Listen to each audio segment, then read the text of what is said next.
You're listening to Let's Stay Together, a podcast about Fruits Basket by Natsuki Takaya. I'm Ellen. And I'm Kayla. And this is our final episode. Woo! Yay! Where we're going to discuss everything. Literally everything.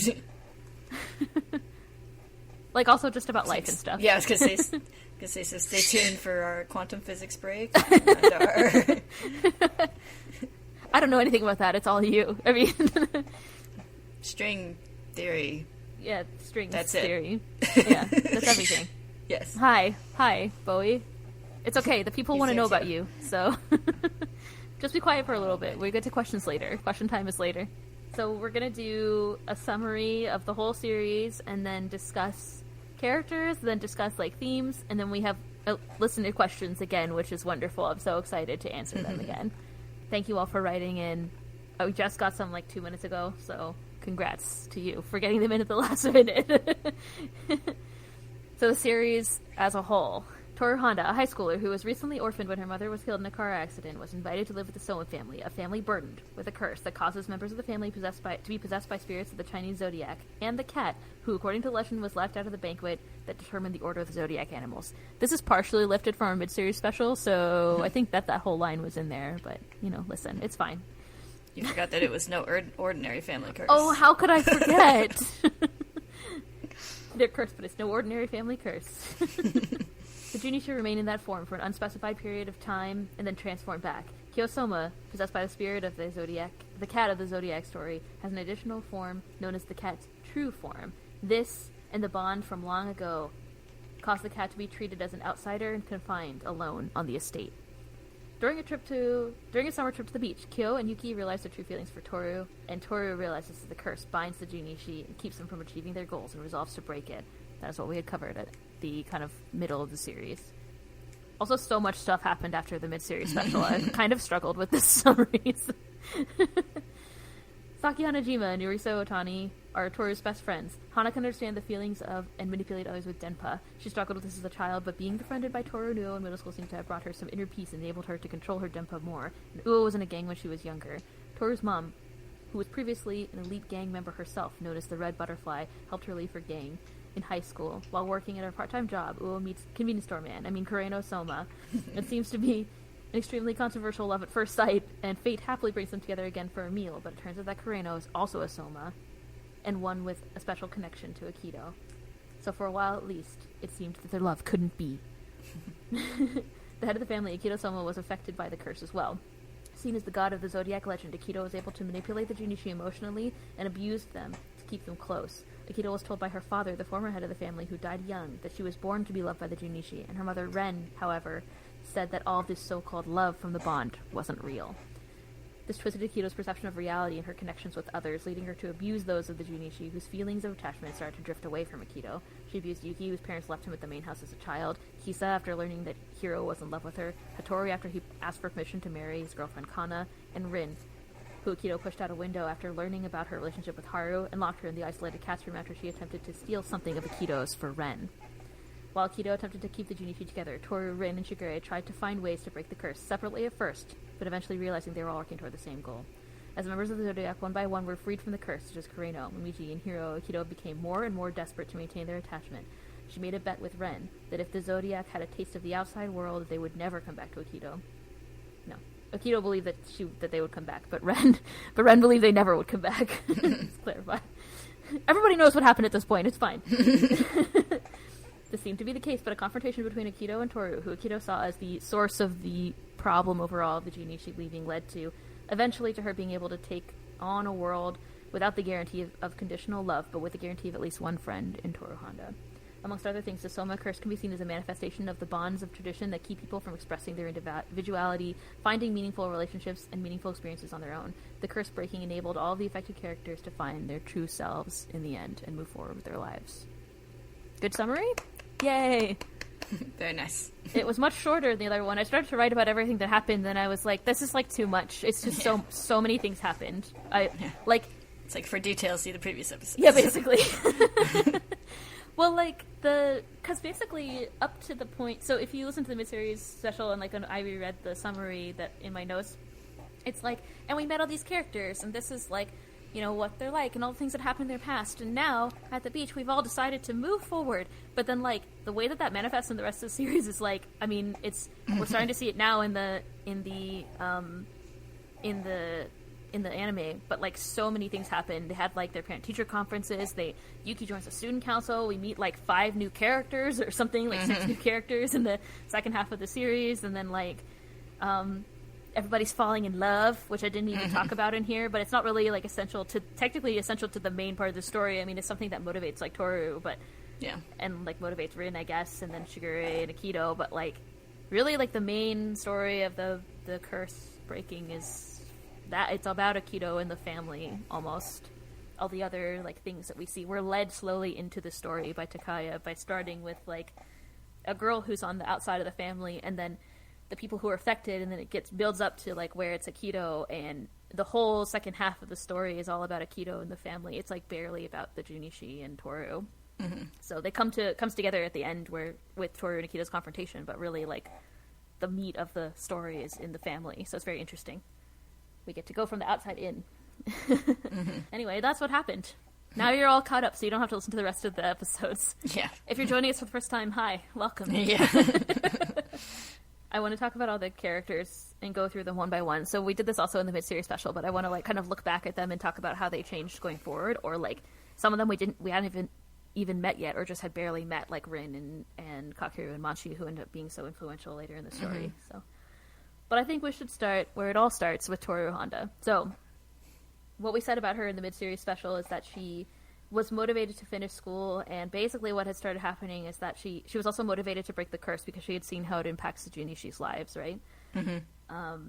But we also had started to see her freaking out about her mom at the beach. That was, like, the beginning of the sort of, like, seeing the more negative aspects of how her promise to her mom was holding her back from growing, and not even just her promise to her mom, but, like, her feeling of not wanting to let her mother's memory go. Like, it wasn't even about, it didn't seem to be about, like, the promise of trying to finish school and, like, whatever and stuff anymore. It was more about how she felt about trying to keep her mother's memory alive that was holding her back, it seemed.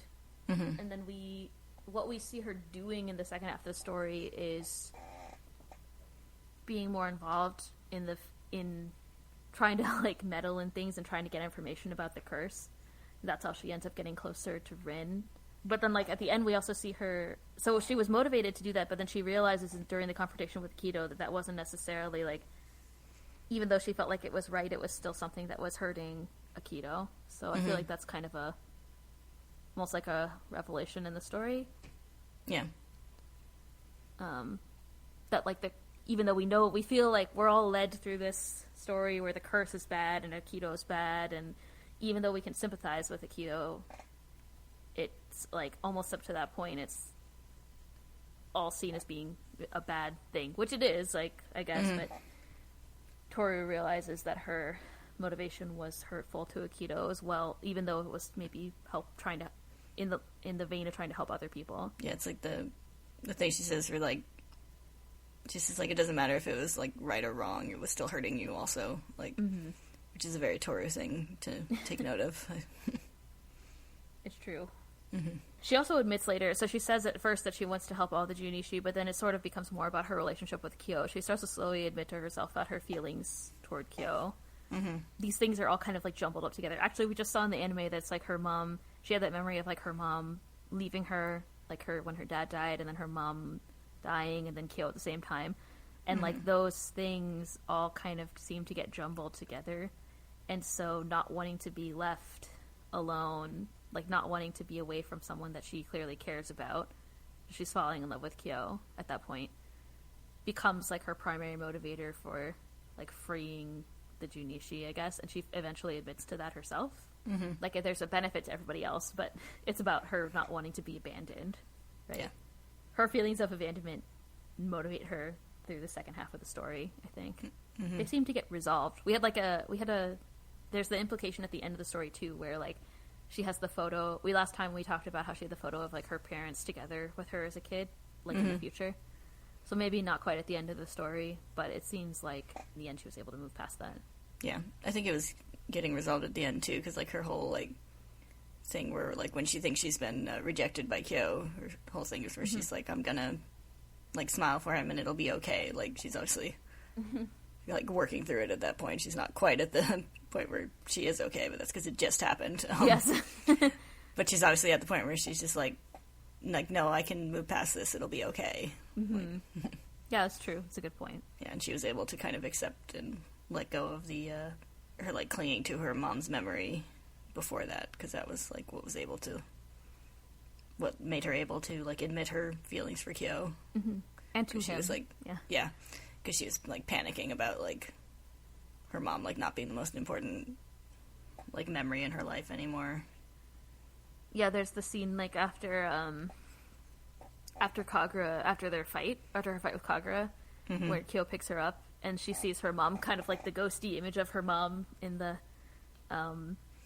alley, and then she kind of, like, smiles to herself, like it's not, you know, like it's not a big deal anymore, like her mom's memory isn't going to fade away just because she's in love with this person. Yeah, so it's like she had gotten over kind of that specific aspect of all her, you know, trauma and issues, even if, like, the, you know, the core of her, like, you know, fear of abandonment she was still working on. Yeah, it seemed to be the case. And then even when Kyo brings up well, she tries to confess, and it's his, like, confession about being at the accident. When Kyo brings up that her mom said that she won't forgive him and stuff, then she's like, Toru's like, well, I just have to go against my mom. Like, I just have to do what I think is right. She says later, like, in the last chapter, or one of the chapters we read last time, that, like, if she sees something, you know, it's, like, a good thing that she doesn't just let go. So she's like, I'm pretty stubborn, which is true. Yeah. I think it came out in her actions before that, but she said it in that one chapter. So yeah, that's something I like about, like, Toru, is that, like, she is stubborn and has been about, like, things she cares about. Like, she has, like, you have people, like, worrying over her being, like, a doormat, basically. But she's not. It's just that, like, you know, being kind to other people is something she's stubborn about. That's true. In addition to, like, the other stuff. So it's like, that's important to her, so she's willing to do things that seem, like, crazy to other people. Because, like, I think she has, like, a reputation. We talked about this way back when we were talking about, like, why we wanted to, like, revisit the series. Yeah. Is that, like, the character of Toru Honda has a reputation of being just, like, a, you know, just super kind and submissive anime girlfriend kind of character, but... Yeah. But she's not, though. She's not. No, she's not. And I think it's more obvious. It starts to become obvious partway through the series. I mean, I think we see it before the end. Yeah, I think the first most obvious thing that I think of is the true form arc. With her following Kyo, and even that, especially the part when, like, he, you know, is, like, hurting her and trying to get her to go away, and she starts to leave, and then turns around with that extremely determined expression and comes back. Yeah. Like, she could tell, and then Kyo says later, like, she knew that, or maybe she thinks, like, she knew that if he didn't come back, then he would never come back, or whatever, so. And she knew, I feel like I saw a tweet or something, like, maybe it was a Takaya tweet that was, like, that was when, because I don't think it's ever stated in any of the manga, but that was kind of, like, the time that Toru sort of started to have feelings for him. I mean, like, she knew that it was good for, that she wanted to be around him still. So that's the time when it kind of, I feel like it kicks in. There. Yeah, in a way that's kind of the precursor of her, like, fear of him being locked away. True. After high school, because it's like, you know, she thought, like he'd run away and never come back, and then this is like, he'll, you know, be locked away and never come back. Yeah, that's true. She saved him one time. Yeah, so they're both kind of like, even if she didn't, like, have a fully formed concept of it, part of her motivation was, like, him being there. Like, I don't want him to leave. Yeah, that's true. That's a good point. I always think of, like, her pushing Akito when she met Akito for the first time. Yeah. As, like, one of the first times you really see that. But also another time that I think of that I always thought was really sweet, or I thought was really sweet when we read it this time, was when Uo's running from the gang as a kid, like, when they're in middle school, and she, like, grabs her hand and, like, runs away. Yeah. And, like, as if she, like, just didn't think about it. It was, like, the right thing to do, right? You know? Yeah. And then they get to her house and she's, like, panicking. So it's really cute. Yeah. But yeah, like, even as, like, we had talked about it, I'm sure, at the time in that episode, that's, like, seems like it's part of who she is as a person. It's something that she did as a child, too, so. Mm-hmm. Yeah. Yeah, it's like, if it's something she feels strongly about, she's, not going to give it up. She's going to, put her all into it, so. And she did, and now the curse is broken. Yeah. I think she also, I mean, I feel like that comes through with Aikido, too. Like, her scenes with Aikido, where she tries to, she tries to, like, make amends and reach out to Aikido and become her friend and whatever, and it takes some time, but eventually she comes around. Mm-hmm. And it's not like after the first try she, like, gave up. It's not like she was like, oh, you freaking, like, stabbed me. Yeah, it's like... She comes back to the hospital, and the first thing that Toru does is she's like, she got slashed by a knife and fell off a cliff, and she still... First thing she does when she sees Aikido again. Yes, is, like, offer the hand of friendship. Mm-hmm. Yeah. It's something that I think... It's true that we definitely said that Toru could be perceived as someone who, it's just, like, kind of a doormatty, like, typical super nice anime girl with very little, like, kind of substance to her character, but I think there's so much more there. Like, we see the reasons why she's like that. Like, it stems from not just, like, that's the way that she feels like she should be, but from these feelings of, like, abandonment and, like, the experience of losing people and hearing things from her mom that influenced her. It seems like it's also just part of her personality, like I just said. So all those things combined kind of make her like that. Yeah, I don't know if we talked about it that much, but I do think that fear of abandonment that she is, at that point starting to, accept and work toward getting over is that, like, what helps her to sympathize so much with Aikido at the end, because Aikido's terrified of abandonment. Like, that's her whole thing. So, yes. Like, that's her, like, the turning point is her realizing that they kind of share that, and she's like, oh, I know exactly where you're coming from, let me help. Yeah, for sure. I don't think we talked about that, and I think that that's true. She's like, when she's having that confrontation with Aikido, there's, like, imagery of her mom, too. I'm pretty sure she remembers her mom. She sees, like, her mom and she sees Aikido, like, standing side by side, right? Yeah. So she recognizes that desire, and, like, Toru's already sort of moved past it. That's what she says in that scene, and then extends her hand, right? So, yeah, that is something they have in common. Yeah. She kind of says the same thing to Rin, too, right? Like, I don't know, when they have their cry fest. I can't remember exactly, but it's not necessarily about abandonment, but they have the same, I don't know, like, they don't know what to do to, like, keep the people close to them, to help them. Yeah, it was, I can't remember their exact words, but it was a very, like, it's okay, I understand kind of thing from Toru's perspective. Like, yes. I always thought it was interesting how after that scene Toru feels bad about it. She's like, I couldn't, like, help her, but it's like, but just, like, sympathizing with her helped her, Yeah. Yeah. Yeah, well, it's like, that's kind of a running theme with Toru, is, like, she feels like she wants to do things to help people, and, like, people keep telling her, like, you being yourself and being there is, like, more help than you know. Like, yeah. Well, it's hard to see those things in yourself. I think that's also a general theme of Furuba, but... Yeah, umeboshi. Yes. There's a plum, pickled plum on your back. It's okay, I see it. I see it in everyone. I'm just plain rice. Crying onigiri. Yeah. I like, she goes on the metaphor too to be like, sometimes it's salmon, sometimes it's this thing, or whatever. It's like, oh, my special trait is salmon. Anyway, yes. But yeah, we haven't talked about that in a long time, but that's something that's like, really early on in the series. That sort of idea. No. I think that's kind of a good summary of Toru as a character. She did the thing. She did the thing. Points. She was a good person and helped people and was nice. Yeah, and helped people and helped herself. She did eventually. It was all about other people for a long time, and then eventually she had to wake up and smell the coffee about herself. But that's the hardest thing to do. Yeah. Speaking of people who are super introspective about themselves. Yeah. Seamless segue to talk about Yuki Soma next. Not a seam to be had. So in our mid-series special, we had talked about how his motivation seemed to be able to, like, share his feelings without feel feelings without getting overwhelmed by them. to turn them off. And he seemed to be motivated by, since the True Form arc, to be doing things that he was uncomfortable with. Such as, being in student council, which clearly really turned his growth around and accelerated it. Yeah. What we saw in the second half of the story is him being more involved in the student council. So, like, right now in the anime, we're at the point where he's, like, struggling to figure out how to work with them and sort of connect with them. But it's already such a positive influence, I think, because they accepted him so readily.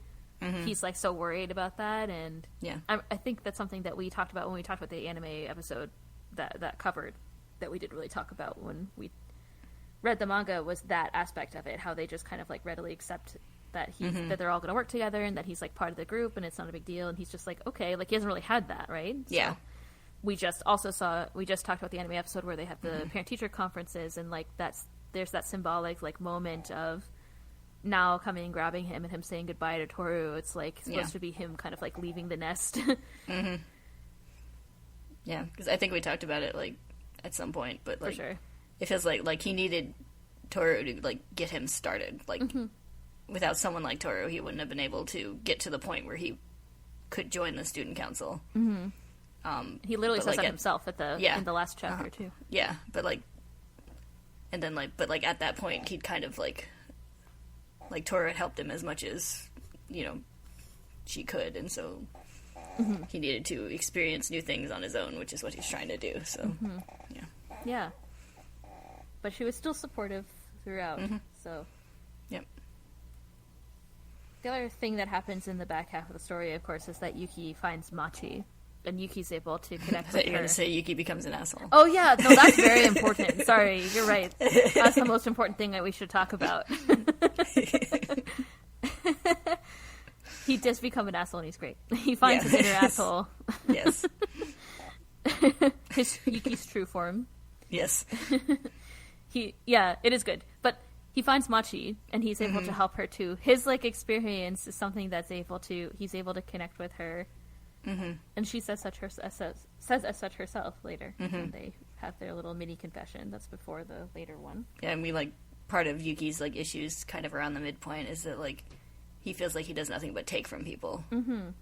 It's like everyone has to help him, and he doesn't have anything to offer. But in, like, the back half, he starts to learn that, like, he does have things to offer, and Machi is one of the, like, main people in that, because he's able to help her in ways people helped him, so it helps him to feel like, he's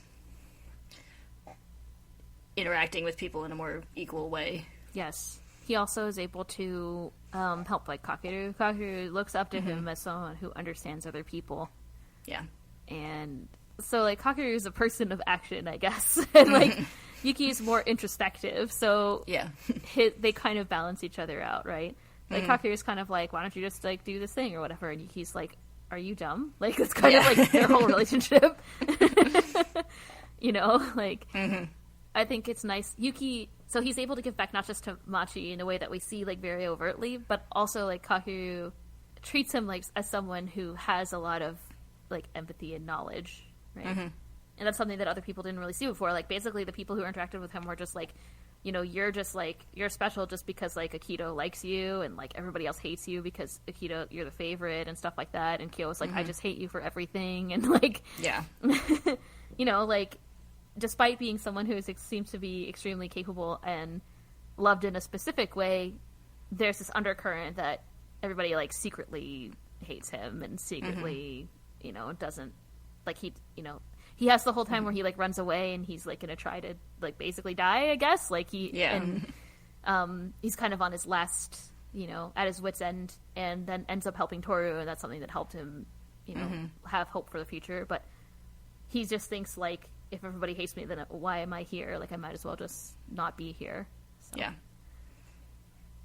He moves on from that. The student council helps him move on from that. Yeah, because he really needed a social group that had nothing to do with the Somas. Yes. Because they basically, like, it's like the Warren story, like, it's the same old, like, but the non-Soma friends, they see him as just a regular person. They don't see his connection to to any god or anything like that, you know? Yeah, he's just a kid in high school. Yeah. A smart kid. And kind of a quiet kid. Yeah. Who becomes an asshole. Yes. An outspoken asshole. Yeah, his character arc is so great. I feel like I definitely didn't appreciate it as a, like, reading this through the first time. Like, I was kind of like, at the end, I was like, yeah, like, he's cool, he's fine. At first I didn't like him very early on in the story. Yeah. But now, looking back, like, not necessarily through this read-through, but just, like, you know, in my more adult years, I see, like, how interesting his whole character arc is and how he grows through the story. Yeah. I think it's one of those things where, like, once you, like, know his whole deal, when you go back to those early chapters, you're like, oh, you poor thing. Oh, baby. Like, yes, I know. You don't know how to people. At first, his, like, he does seem really, like, cold, as is commented on, as something that, like, the Prince Yuki fan club likes about him, that he's so distant and cold and, like, you know, like, almost, like, on an upper echelon of people or whatever, like, but yeah, he seems so weird and distant, and then he, like, there's the whole, like, part where he's kind of, like, being flirty with Toru, and it's weird, and you're like, you're being, like, super weird, but it's just because he has these feelings about her, and he doesn't really know, like, he doesn't know the difference between, like, familial love and romantic love, because he's never fucking had familial love, so, like, he wouldn't know, like, just, like, warm feelings about someone is, like, different than, like, how, he says, like, I try to treat her how I think, like, you know, guys are supposed to treat girls or whatever. Like, it's like, you don't have to, like, have romantic feelings for everyone of the opposite sex. Like, that's not, it's not a requirement. So, yeah, he, like, that's, when you go back at the end, you can see him struggling through all these things, and it's... Yeah, it's like, he is weird and off-putting. Yes. Like, that's the point. On purpose. Yeah. He's a weirdo. Like, it's fine. But he's able to... when he spends time with people who aren't in the family and not being, like, fucking locked up in Akito's room, like, yeah, he's able to have experiences that help him become a more well-rounded person. And that's how he grows in the series. Yeah. And that's what's great. Yeah, he's definitely, at least a contender for the best character arc in the series. Probably. I don't know if that's one of our questions for later, but we can make it a question. I think, like, the main trio... they all get a good character arc. Yeah. I think especially Yuki and Kyo, because, I mean, Yuki and Toru, but Kyo's is kind of obvious. It's like he's all, like, closed up and shunned, and then he develops so hard where he's like, I don't give a shit, and then later it's like, now that I don't have this, like, pressure weighing on me anymore, I know that I want to live in the world or whatever. Yeah. So, seamless segue into Kyo, we can talk about him now too. But, like, yeah, I think the main other characters get good arcs too, but the main three obviously get, like, really good strong ones, I think. But yeah, so Kyo, what we said during the I said in my mid-series special notes, it says began the series crashing through Toru's roof, which we are of course reminded of at the very end, which is great. Yeah. I miss the days when we had the damage counter to Shigure's house. Yeah. Everyone got all mature and stuff. Oh, and yeah. I should have beating the shit out of each other. I should have went back and found a tally, but it was, like, at least 20 times or something. I remember, maybe 15 or 16, something like that. We got one last hurrah with the Kyo and Yuki's... their fight, their habit Yuki out broke at the the door. end, so, yeah. Yes. And then, of course, we got a bunch of damage to Shisho's house, which was a bonus that I forgot about, which is great. And school. The school took a lot more damage at the end, too. Yeah. It's about how, like Takaya has the author's note about how, like, no one wound up punching Shigure because they all got too mature to do it. It's the same thing. It's like they got mature and stopped damaging the house all the time. Yes. You're like, I think Toru should have done it, which I agree with. Yeah. He's like, right, straight, and then with their left hand. Yes, exactly. She's like, Kyo taught me how to punch. And Shigure's like, well, that kind of hurt. There's, like, no damage in his face. She's like, ow, with her hand. She would never punch Shigure. She thinks that he's good. We just had the other episode. Anyway, for Kyo... So after the true form, we said that he's more motivated to become a better person, and like I just said, I think he eventually becomes his motivation. We also talked about how he was motivated originally to, like, beat Yuki, but that of course changed. He let that go.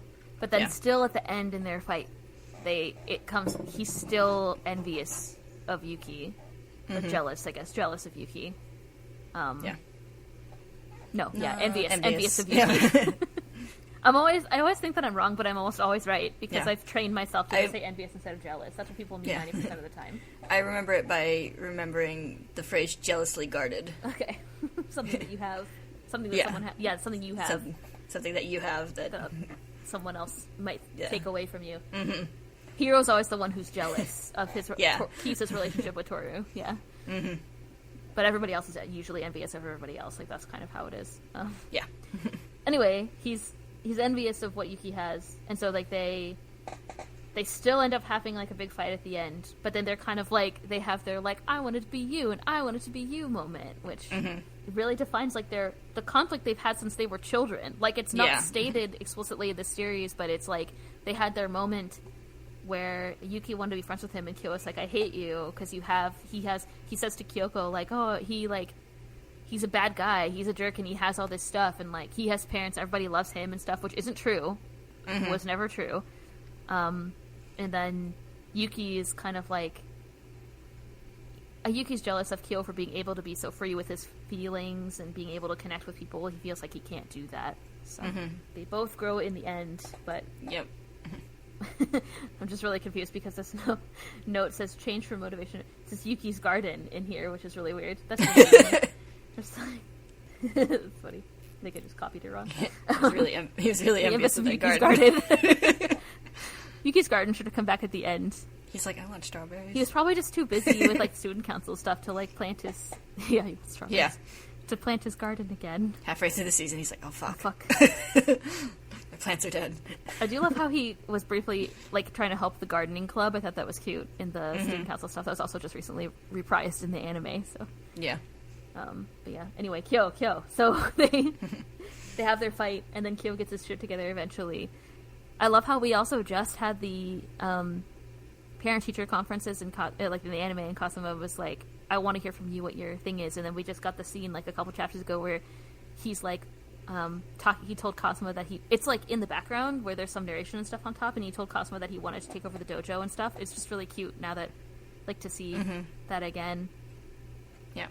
Kyo's kind of like third act of it. First it's like I want to beat Yuki, then it's like I want to be with Toru. His third act of motivation only happens right at the end of the story where he's like I want to like live in the world. It's kind of like what Yuki just said. Yeah, actually, it's like it's kind of interesting because his like character arc kind of like plateaus for a while because he's kind of gotten like as far as he actually can go. He thinks that he's going to be confined. So. Yeah, because he thinks he's going to be confined. So at the point he's just like, I'm accepting my future. I want to, be a better person and spend the time I can with Toru, which is like, as far as he is concerned, like peak maturity. Like, what more can you expect from him at that point? And so. I mean, he sees it as, like, the end of his, like, that's all he can do in his life. It's like, his life ends at high school, which is a sad thought. So, so then after that... So it's not until, like, Toru returns the feelings that it starts pushing him to have to confront other aspects of his life. Yes. Yeah. For sure. And that doesn't really happen until, like, the last, like, I don't know, 10 chapters or something? Yeah. Maximum. So... It's Yuki's been, Yuki continues to kind of grow throughout the series until the very end. His final act is, like, telling Toru how he feels about her, but, like, that's been, like, a steady, like, incline of growth. But you're right, Kyo kind of, like, stops for a while, and he's just, like, being a good Kyo while Toru deals with her shit, basically, in that part of the series. Like, he just kind of shows up a lot and is, like, being nice to her. Like, that's kind of what's, like, post, like, school trip-ish. Yeah. That's kind of what happens. Yeah, he's just trying to, be a better person, support Toru, and spend time with her. So, and like he gets the like, and like he talks to her about her dad, her feelings about her dad, which nobody else really knows about in the story. He just kind of tries to be like a good dude and nice to Toru, and that's like mostly what he does in the back half of the story. Yeah. Until the very end, and then he's like, I thought about all this stuff. We talked about how he. Is like, come live with me, and she's like, yeah, and he's like, wait, like, pretty sure, but he presented a very well thought out plan. It's like, yeah, and then also while she's in the hospital, her friends are always like Uu and Hana are like, you need to deal with your own shit, and he's like, you're right, I do have shit to deal with, and he goes and like talks to his father, and he like does all of this stuff. Like, he's clearly been thinking about things since then. Yeah. So, he makes some plans and Yeah, presents them and in a that's, like, logical way. Yeah, and that's, like, all the stuff, like, he thought he had no chance of changing, so he didn't bother with it until that point. But he's just like, yeah, if I want to do this, I've got to tackle these other things, so... Mm-hmm. So yeah, so Kyo gets some extra growth right at the end. He gets an extra growth spurt.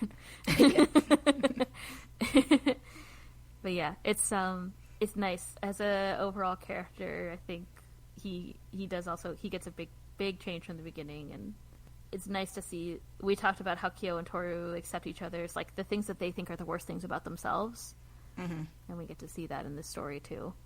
Kyo also has these really great lines. So one of the questions that's coming up in our listener questions is like, the lines that are your favorite, and Kyo has one of the ones where he's like, love is like not loving someone just what's in front of you, but like their past and like the future with them as well. And I think that's a good kind of like, you know, synopsis of where Kyo ends up with his relationships and stuff at the end of the series, and it's a good quote. Yeah. Okay, any other things you want to say about Kyo? He's great and has orange hair. Yes. He has cat-like reflexes. Orange. Kyoko would rub his head and say, orange. Yeah. So the next one I have on my list is Momiji. Let's talk about him. He gets a lot of growth in the back half of the series, too. Or, like, maybe not a lot of growth, but, like, a lot of scenes in the back half of the series. Yeah. Not as many as we would like, of course, which we talked about before, but that's okay.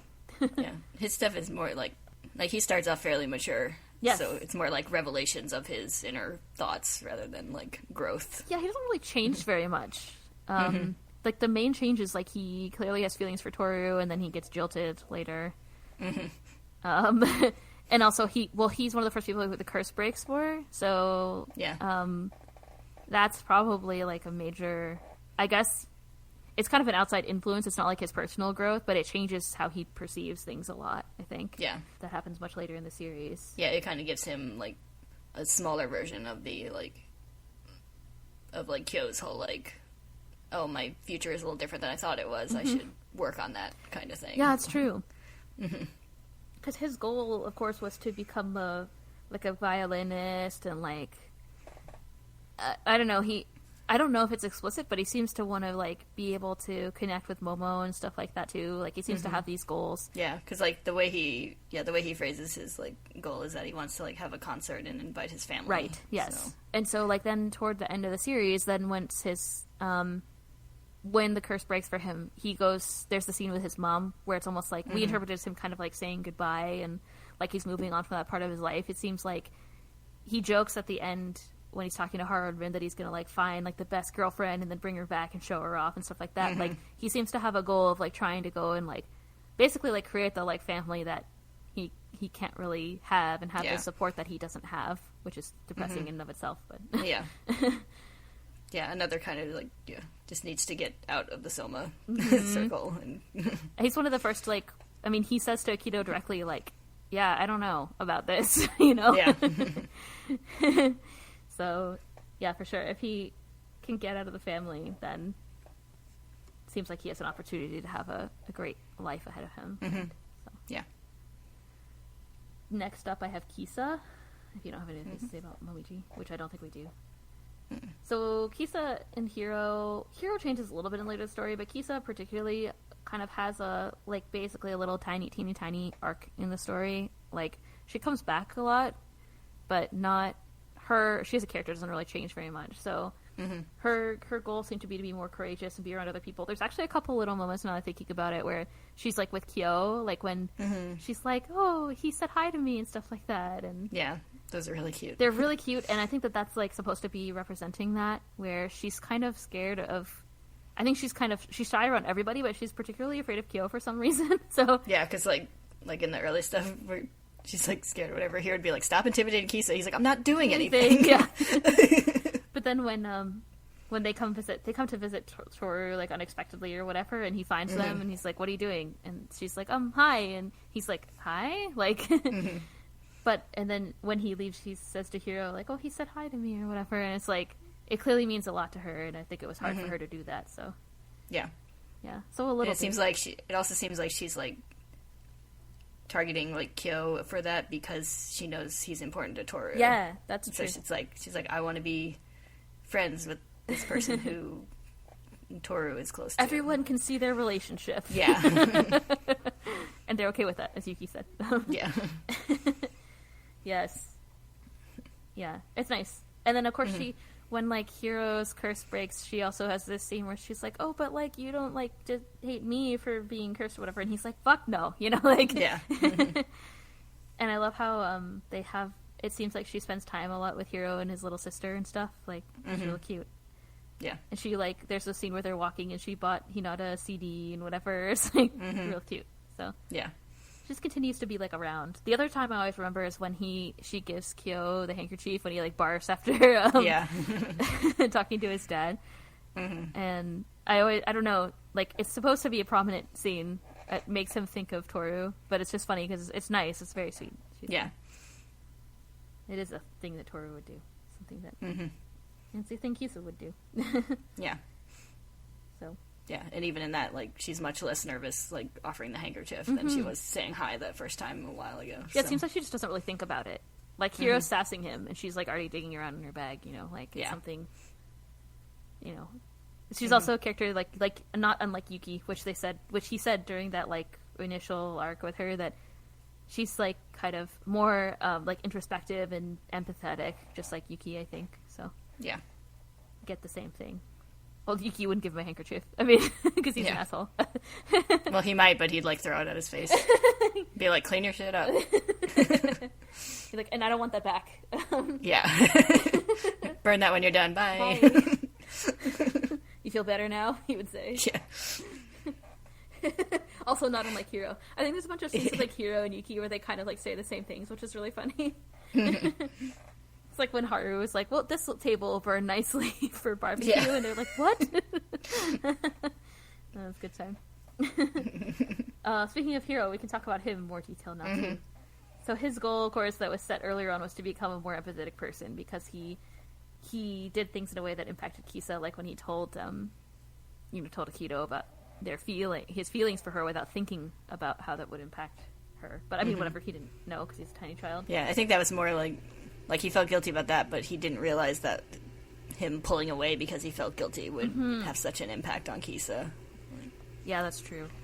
She's basically like, I thought you hated me, and he's like, fuck no. Yeah. Yeah, they have that sweet scene. I forgot about that, where they're like kind of walking down the street, and she's like, I just thought that he tells Haru about Rin. That's when he kind of tells him that he knows about, like, Rin and what she's doing and whatever. Then Kisa's that he is able to, like, finally apologize, I guess, to Kisa about, you know, the way that he acted and stuff. So yeah, it's good. It was good growth for him. Hiro has a good growth arc in this series too, more so than some other characters, actually. So yeah, he becomes a good boy. Yeah, we said it when he showed up and he was being a brat, and I like cut 50% of his dialogue because he was just being annoying. But like later, he becomes such a nice. He was such a good kid and a good older brother, and yeah. Yeah, and I like how, like, he's still, like, a brat when he's doing it. Like, we were just talking about the scene with the handkerchief, when Kyo barfs. With Kyo, where he's just like, oh, you're being gross. Come on, let's help you clean it up. Yeah. I'll do it myself. He's like, we're helping. Yeah, exactly. Yeah, he's still sassy, but, like, not like, mean. He's just sassy, you know? He used to be really, like... And I think a lot of the things that he did to Toru kind of, like... You know, we saw the beach arc, and then the stuff that he kind of says to her even later, where he's like, oh shit, I shouldn't have said that, like... Yeah, it's like, he just doesn't think before he says the things. Yeah. Before he says the things. Yeah. Exactly. Yeah, I love his, like, dramatic despair when he, like, is mean to Toru and upsets Kisa. He's just like, why is this happening? Yeah, it's good. It's like, why can't I shut the fuck up? It's like, 'cause you're 13. Like, you don't know. It's okay. In like 2 years, you'll be able to shut up. Yeah. It's just called being 13. It's funny. But yeah, it's like middle school is rough for everyone. Pretty much. He's also a good brother, and he has these little, like, he's always playing with Hinata and stuff. And then the first time that when he can, like, feel his curse break, that's, like, immediately what he does is go and, like, hugs her and stuff. It's really cute. Yeah. Very sweet. Oh, it was cute. And then his mom is cute. Yeah. I feel like that's probably Hiro in a nutshell. Yeah. Alright, let's talk about Haru. He's next on my list. So, All right. Haru, we had said that it seemed like he's someone who's interested in taking care of others. Like, that seems to be his primary motivation. And particularly before the mid-series, it's Yuki. Because Rin basically had barely shown up, right? So, so, and he was also involved in, like, helping Kisa come back, go back to school and, like, finding her and stuff. So, we get to see not necessarily his relationship with Rin. I mean, it does change later and they spend more time together, but at first it's, like, him trying to figure out, like, what's going on with her. Like, at first we just, again, saw in the anime, like, he is struggling with understanding if she really meant what she said or not, right? Yeah. And then he realizes that that's not true and starts to try to, like, connect with her again and try to, you know, I don't know, like, reconnect or try to help her. He can tell that she's doing something that's not good. Because at that point, Rin is, like, running around and trying to figure out how to break the curse and stuff, but she's, like, not going home and, like, you know, it doesn't seem like she's taking care of herself. I think he can probably tell that even at that point. Yeah. We see it, you know, come to a head later in this series, but and then he spends kind of the back half of the series just, like, being cool and being chill. Like, Haru doesn't really... He has a little bit of growth. Like, I guess he changes a little bit, but it's more, like, just the, like, drama of their, like, breakup, I guess. Like, it doesn't really change his personality or his perspective on life. He had that when he was, like, 3 or whatever. It's like he's another one that's, like, starts out the series pretty mature. Yeah, it's like him and Momiji, I guess, to a certain extent. Yeah, because he, like, he'd already kind of had his, like, major issues mostly sorted when he was younger, so. And I think he has, like, he struggles a bit with Aikido. Like, we saw at the beach arc when Aikido was, like, asking him stuff and, like, trying to use the same old kind of, like, lines on him to try to control him, and he's like, don't make fun of me or whatever. Like, he seems like he knows what the issues are, but he just kind of, like, shrugs it off or, like, kind of tries to, you know, like, just not rock the boat or whatever. Like, it kind of seems like that's the case. I don't know, he never says that the curse, like, bothers him or anything like that. At least in high school, like, at that point in the story, in this timeline that we're seeing in the story. It bothered him as a child, but not so much. Yeah, it's like the curse itself doesn't impact his, like, most important relationships. Yeah. Which are, like, with Yuki people who are also cursed, Yuki and Rin, so the family shit affects it, but, like, the curse itself... Yes. Like, the family shit in the sense that, like, he gets super pissed off at Aikido and he almost, like, punches her in the face in that one scene, you know, when Aikido had locked up Rin, which was reasonable. But, like, the family stuff overall bothers him in the sense that, like, Rin is a target of Aikido's abuse, and he says that, I think, during the fight. And also, I think the things that, like, obviously we just talked about how he went and visited Yuki a lot as a child. Like, I think the way that Yuki is treated also bothers him. But he doesn't seem to, like, suffer very much in the family and whatever. Like, he's just, I guess they, you know, they tease him for being dumb or whatever, but we don't see that impacting him that much in the current timeline in the story. So. Yeah, he's mostly gotten over his, like, personal issues. Most of his issues now are about, like, trying to protect the people he cares about. So, which is hard. Yes. Yes, it's true. He says so. But basically, like, his motivation doesn't really change in his character growth. It's like, a couple of things happen, but he basically stays the same as a character. Yeah. His perception of reality and his outlook on life basically stay the same. Next on my list is Ritsu, who's another character that also kind of stays the same. I mean, Ritsu seems to change a little bit, but not a lot.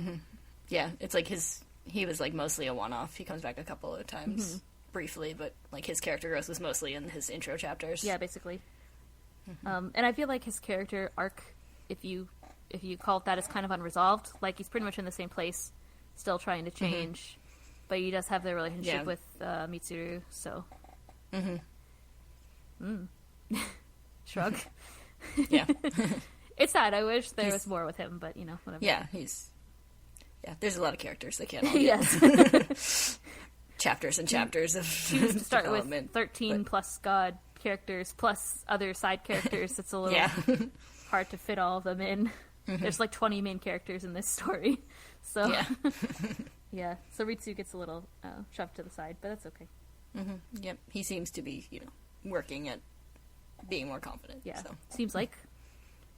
The next I have Hattori Soma, the night school doctor himself. Yes. One more time for the night school doctor. So like, we'll never know if he got the degree. Well, now he's like dating the teacher, so it's probably not ethical. Not kosher. Yeah, exactly. So he's we said originally his motivation was to protect the younger Junichi and Toru, which I think stands. Like, it didn't really change. He was still sassy to Shigure toward the end of the series, and he's like, well, are you fucking happy now? You're gonna get punched in the face and stuff like that. But he didn't really do anything. It was just like something he tried early on to like get Toru to leave and stuff like that, but that didn't really change.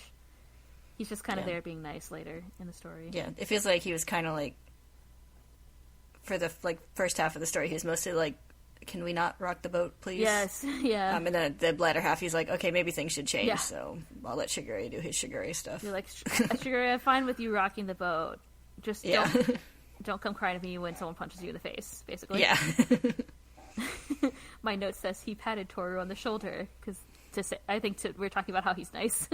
Yeah. It's an important gesture, obviously. And he pats Yuki on the head. He did. That's right. That happened after the mid-series special. That's a very important moment. Yeah, he ruffles Yuki's hair like a cute kid. They get to have their little feelings resolved. Like, I don't think like Yuki, obviously, I think that he didn't hate Hattori, but he was mad at him. But I think it was more like he was frustrated with the family, right? It wasn't really about him. And Hattori obviously felt bad about it. So they had this kind of like, I don't really want to deal with him, and like, I'm embarrassed, or like, I'm like ashamed and don't want to deal with him, situation. Yeah. So they had their moment to resolve their feelings, and that was nice. I forgot about that. But how could you forget? Hattori's such a nice character. It would be nice if he was in more, but just can't. Yeah. But yeah, he got his kind of development with his relationship with Mayu, where he's like letting himself try to find happiness again. Yes. He's finally ready to try to find go and get his happiness. Yeah. And they get to have their trip, most logically planned version of a vacation. Yes. Start at the bottom and work your way up. Yeah. It's cute. So it seems good. Because his whole thing, like, when he was introduced, is basically like, I had more happiness than most people could expect, so I don't really deserve to try and be happy again. So sad. Yeah. And I think he was just trying to, like, he's like, I tried to rock the boat one time, and like, I was grievously injured. Everyone got hurt. Yeah, everyone I cared about was hurt by it. Because, like, Akito was probably, we don't really see Akito's perspective at that point, but if you look back on it and think about it, Akito was probably also, like, just as scared as, like, all the other Junichi leaving too, so. Yeah, we only see it, like, because it's early on, we only see it from, like, the scary Akito perspective, but that had to have been a panic moment for Akito. Yeah, we never get, that scene never gets revisited in the scary Akito phase, Yeah. Only scary Akito phase, so, like. Yeah. So, yeah, I'm sure that he was terrified, too. I'm sure that Hattori recognized that, too. I'm sure that he's just like, I'll just keep things the way they are, and that won't shake things up, and nobody will get hurt, Yeah, because Hattori's one of the ones we see, like, being more gentle with Akito. Yeah, it's true.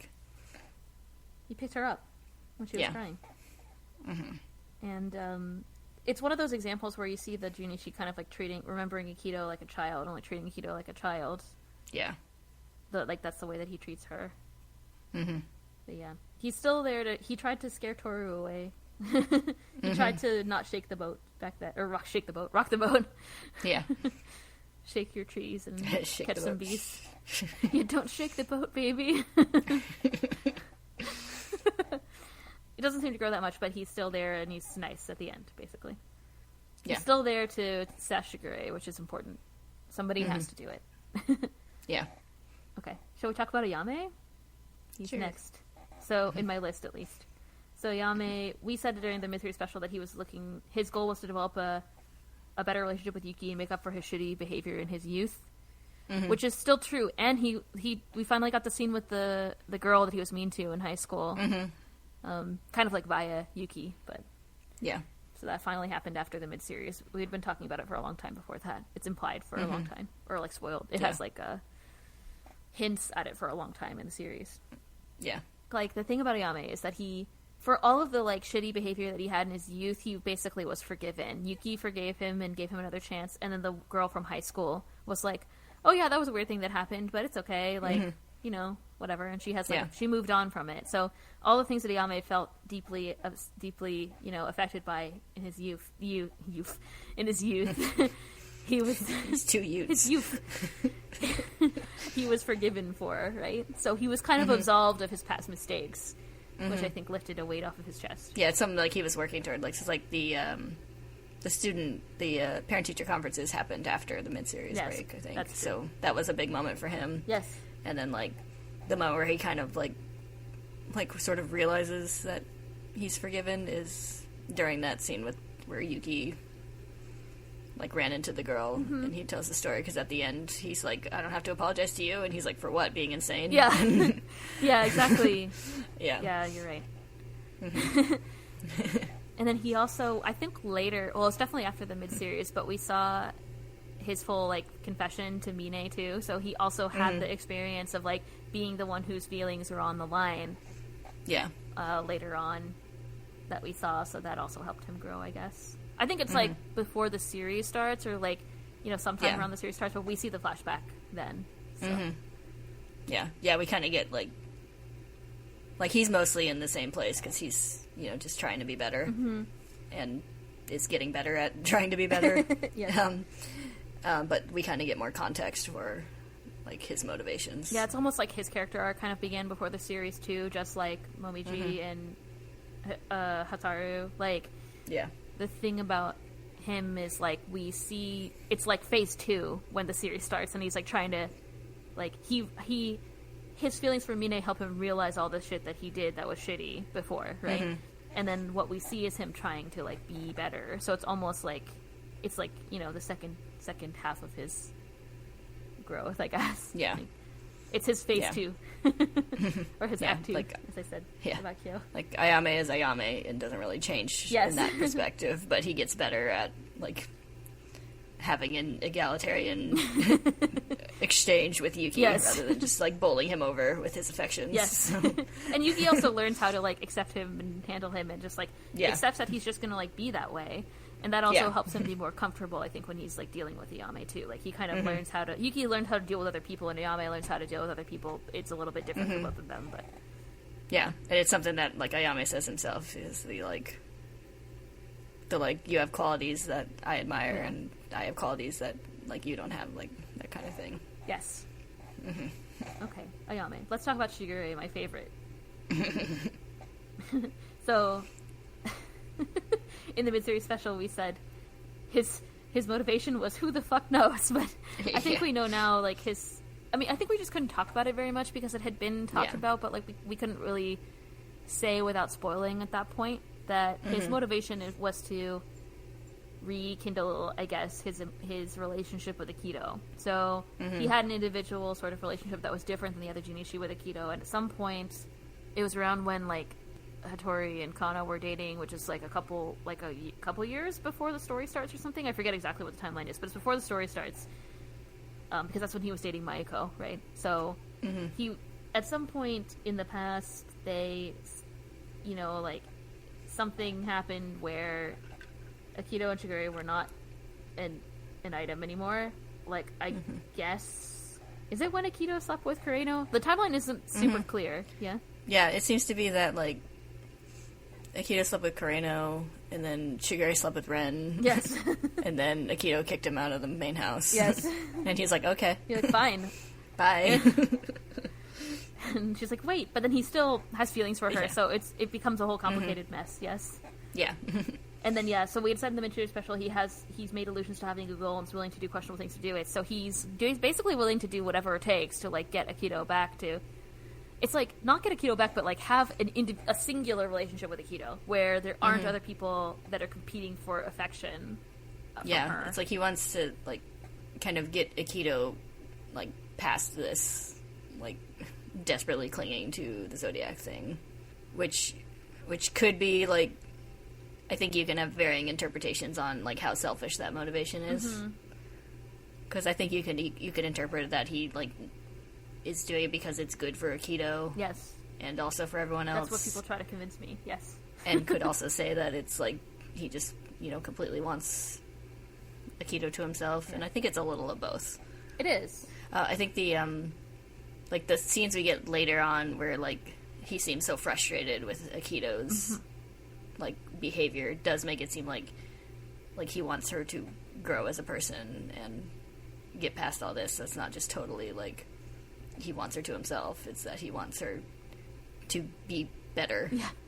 He wants her to be a more, be more, like, confident with herself, like, to not have to be worried about, it's like to not be clinging to, like, this, like, theoretically manufactured relationship with the Junichi.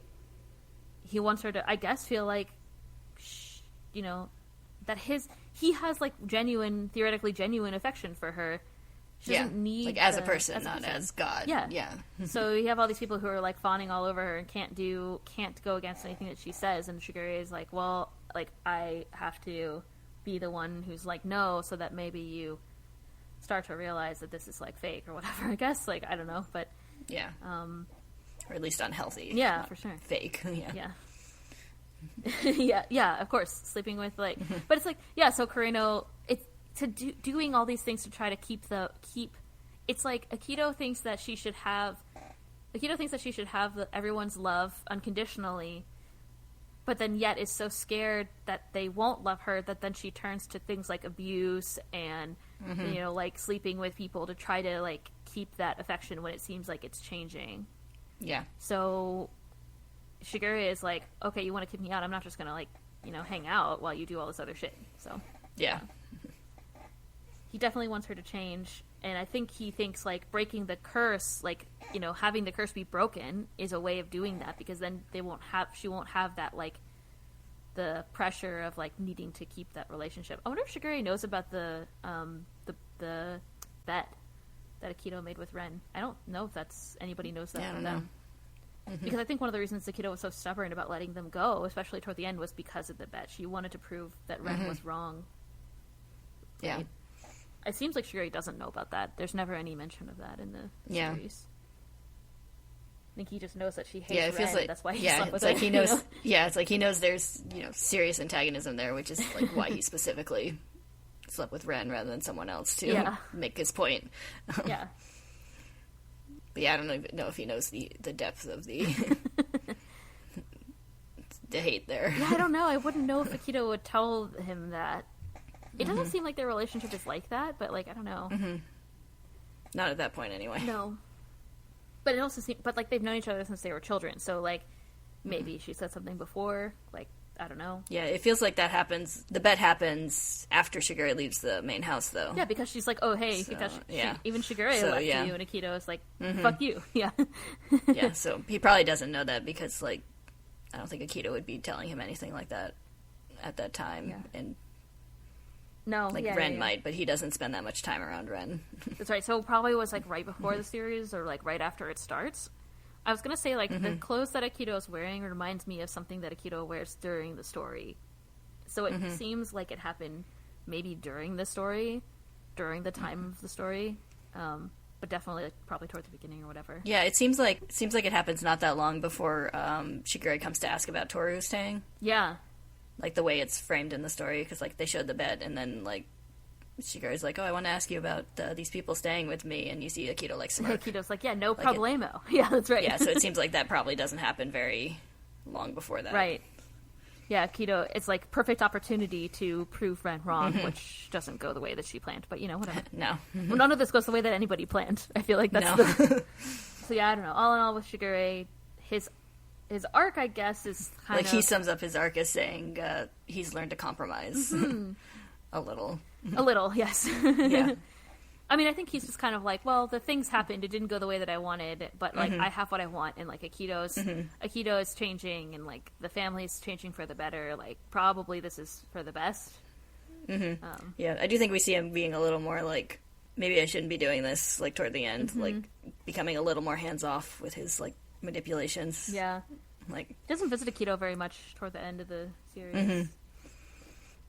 Yeah, because, like, around the mid-series break, we had him, like, actively, like, manipulating Akito to come to the beach house and stuff like that. Yeah, that's true.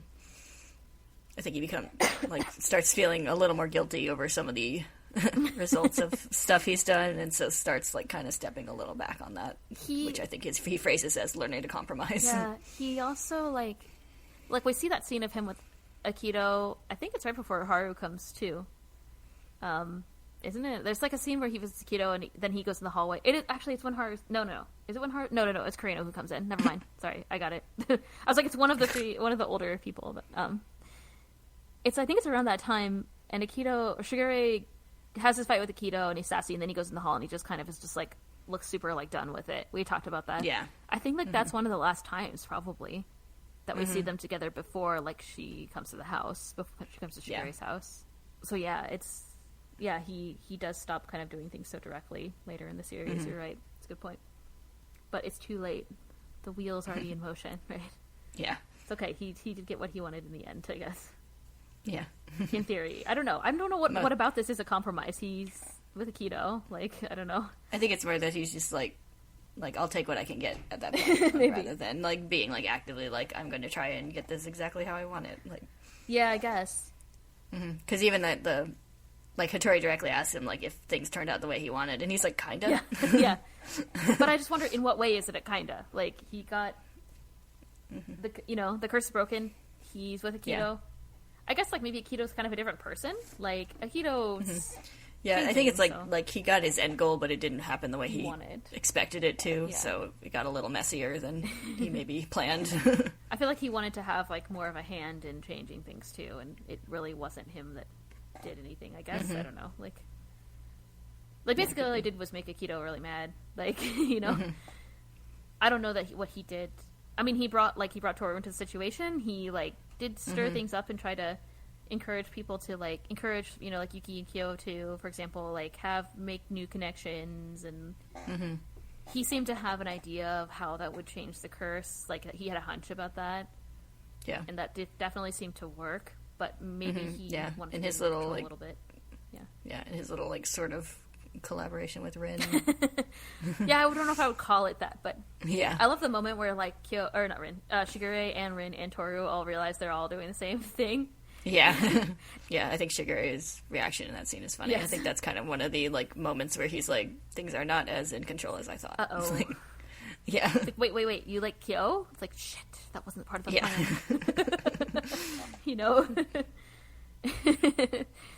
Yeah, it's true. So, anyway. Yeah. He's interesting. He is interesting. Don't worry. We'll talk about him again in a little bit. Yeah. Let's talk about Rin. So Rin is the next one in my list. So Rin had only been around kind of like the beach house and stuff, and had a couple scenes with like Shigure, and yeah, she was still being mysterious. She was, at the time. And yeah, I have in my list off-puttingly sexual way that she interacted with Shigure. So, yeah. Of course, that didn't mean anything in the end, right? So yeah, she was just trying to get information from him. Yeah, she's just really desperate for information. So much so that she like passed out in the Soma house and stuff like that. Like, yeah, barfed all over the floor, etc. Yeah, almost died. No big deal, probably. Almost died again. Yes, multiple times. It's so sad. We talked about it at the time how like Ren is able to manipulate her into going to take the box. Like, yeah. She's like, yeah, if you bring it to me, I'll tell you how to break the curse. I'm just like, of course, nobody knows. But Rin believed her. That always, it makes me so sad. Yeah. Rin is a good... Rin, just like everybody else in the series, Rin is like a good girl. Deep down inside, you know? She's like sassy, but she wants the best. Yeah, she probably has the worst go of it. I think so. Like, of any character. Like, her arc, it's like she doesn't really change. She's actually kind of a flat character now that I think about it. It's just like all of this shit happens to her, and like her, I guess her growth is kind of more about the she kind of learns. Yeah, she learns to like open up and like allow herself to be helped by others. Yeah, that's true. Like, previously, the only person like that's her whole thing when she lets herself cry to Toru. She says like, "I'm sorry, I'm going to lean on you," or whatever. Yes. Like, yes. Should have just cried to her a long time ago, or whatever. Says. Yes. But yeah, then they find out they have the same goal, and then they like kind of team up. It's great. Become BFFs. Yes, even though Rin doesn't want to admit it. Yeah. She aggressively doesn't want to admit it. But there's like multiple scenes where she's like somewhat violently like pushing Toru off, and people are like, I guess they're friends. Yes. I think the people who know, you know? Yeah. Like, Cosmo's so smiling. Yeah. She's like, oh, it's so cute. Like, oh, children. Yeah. While Toru's being, like, aggressively no-geed or whatever. Yeah. Yeah, they have a good relationship. Toru is able to, like, get her to open up and stuff. Mm-hmm. That's cute. It brings her pudding or whatever, Jello. Yeah. And of Haru being so happy that she's made a friend. Yes. Like, even Rin can know the warmth of friendship, and she's like, shut up! Yeah. She definitely doesn't want to admit that they're friends, even though they're definitely friends, and she definitely is, like, nice to her. She seems to have a good relationship still with Kagura at the end of the series, too, so... Yeah. Toru's like, I made you this friendship bracelet, and he's like, that's stupid. Oh, okay, I'll take it back. No, I'm keeping it forever. Yeah. Exactly. Rin learns how to be more vulnerable. Also, she ends up getting back together with Haru, and, like, they have their, you know, little thing, so... Mm-hmm. I guess it's all about her being more vulnerable and realizing that she can't do things by herself, and, like, trying to, you know, accepting the help from other people and whatever, so... Just accept it. Friends are there to help you. I think she had kind of, like similar fears to Yuki, in that, like, feeling like she only ever, like, takes from people and has to depend on people, which is why she's trying to, like, put everyone off and do things by herself. Yeah, that's true. To her very much own detriment. Yes. Yes, that's true. Mm-hmm. For sure. She thinks, like, she has all these, when she's thinking about Haru, she's always thinking, like, Haru, you're, like, too nice to me, like, all I do is, you know, like, take from you or hurt you or whatever, and yeah, you're better off without me. And that's like why she directly compares, like, Haru and Toru, because she's like, oh, people like that get taken advantage of by people like me, but it's like, no, it's just... No, it's not true. Having a supportive friendship. Plus, I would say, like, Rin helps Toru and stuff. Like, you know, she probably doesn't think it, but she does.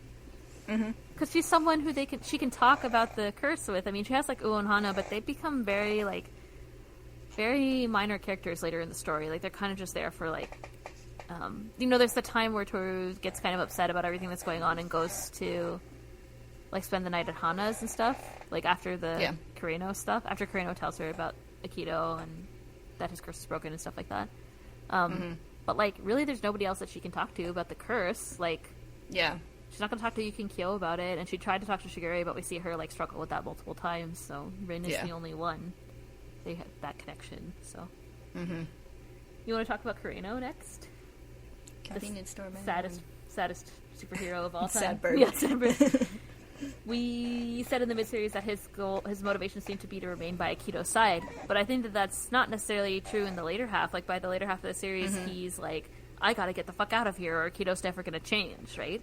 And he does manage to do that at the very end of the story. Yeah, it's like his motivation the whole time is to support Aikido in some way. Yeah. But it's like, in the back half, he realizes that he needs to leave to do that best. Yeah, for sure. And then he does. Gets slightly less sad. He gets a GF, a controversial GF, a state of affairs. Yeah. But look how happy they are. It's fine, whatever. Listen. I covered the warnings up front. Yeah. It's fiction. Don't treat it as a guidebook. Yeah, if you're a 28-year-old man out there, don't go dating a 16-year-old? Question mark. Yeah. If you're a 28-year-old man who's been isolated your entire life, devoted to a god in human form, who barely lets you leave, don't fall in love with the convenience store girl. There are other girls. I mean...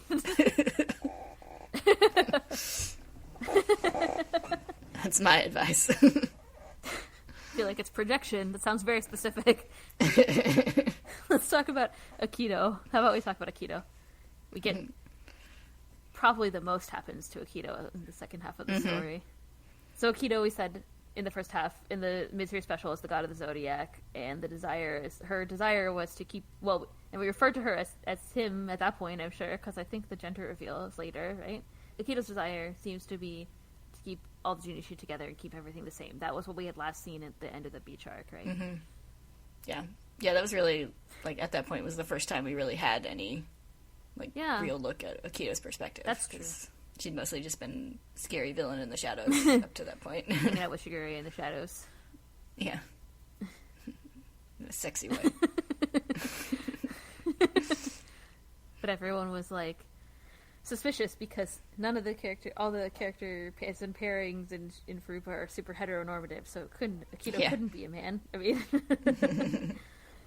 but yeah, Akito has this. So basically, all of Akito's stuff happens in the second half of the series. Yeah, because we get to see more. Like first, it starts off with the Kureno, interaction, and like Shigure is like their like love triangle ? It's not really love triangle. Their sexy times triangle? Is that a thing? Their relationship triangle.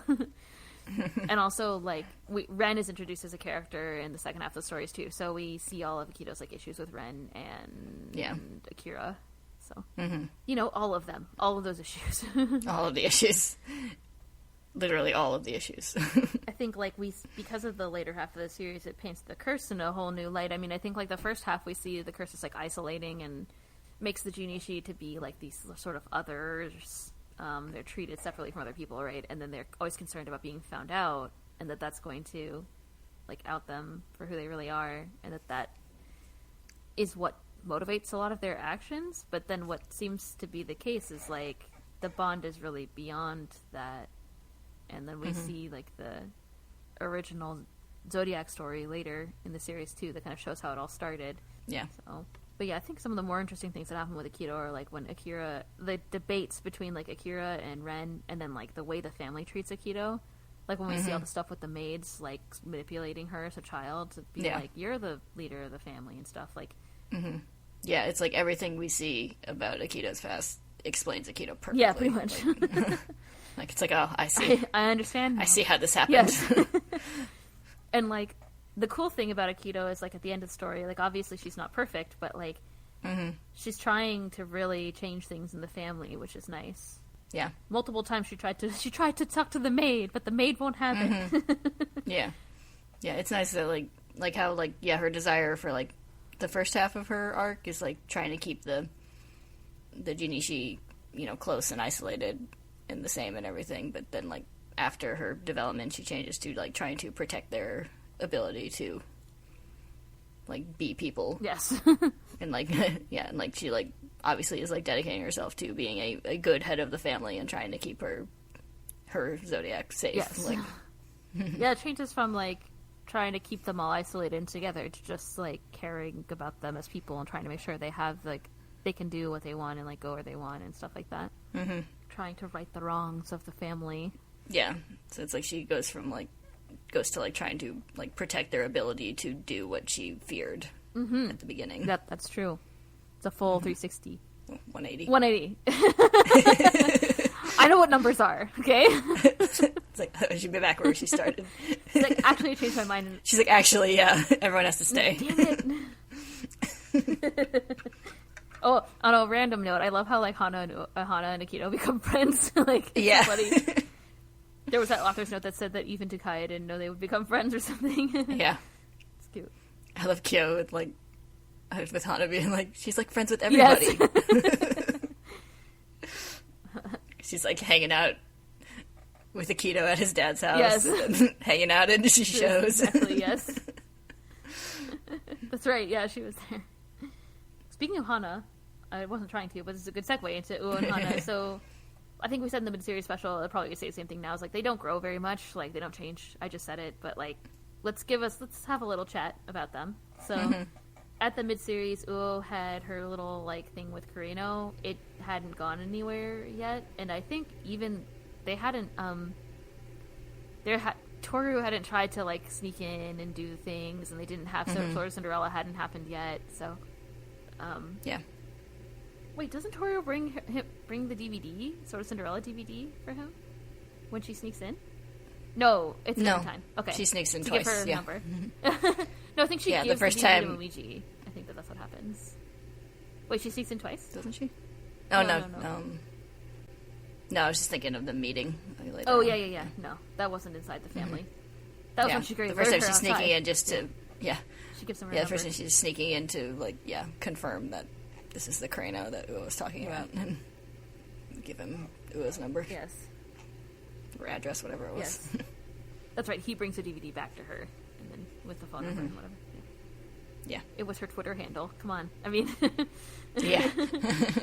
But yeah, so Uo has her relationship with Kureno, which continues, and they're able to get together at the end of the series, which is nice, I guess. You know, whatever, you're into it. And then Hana doesn't...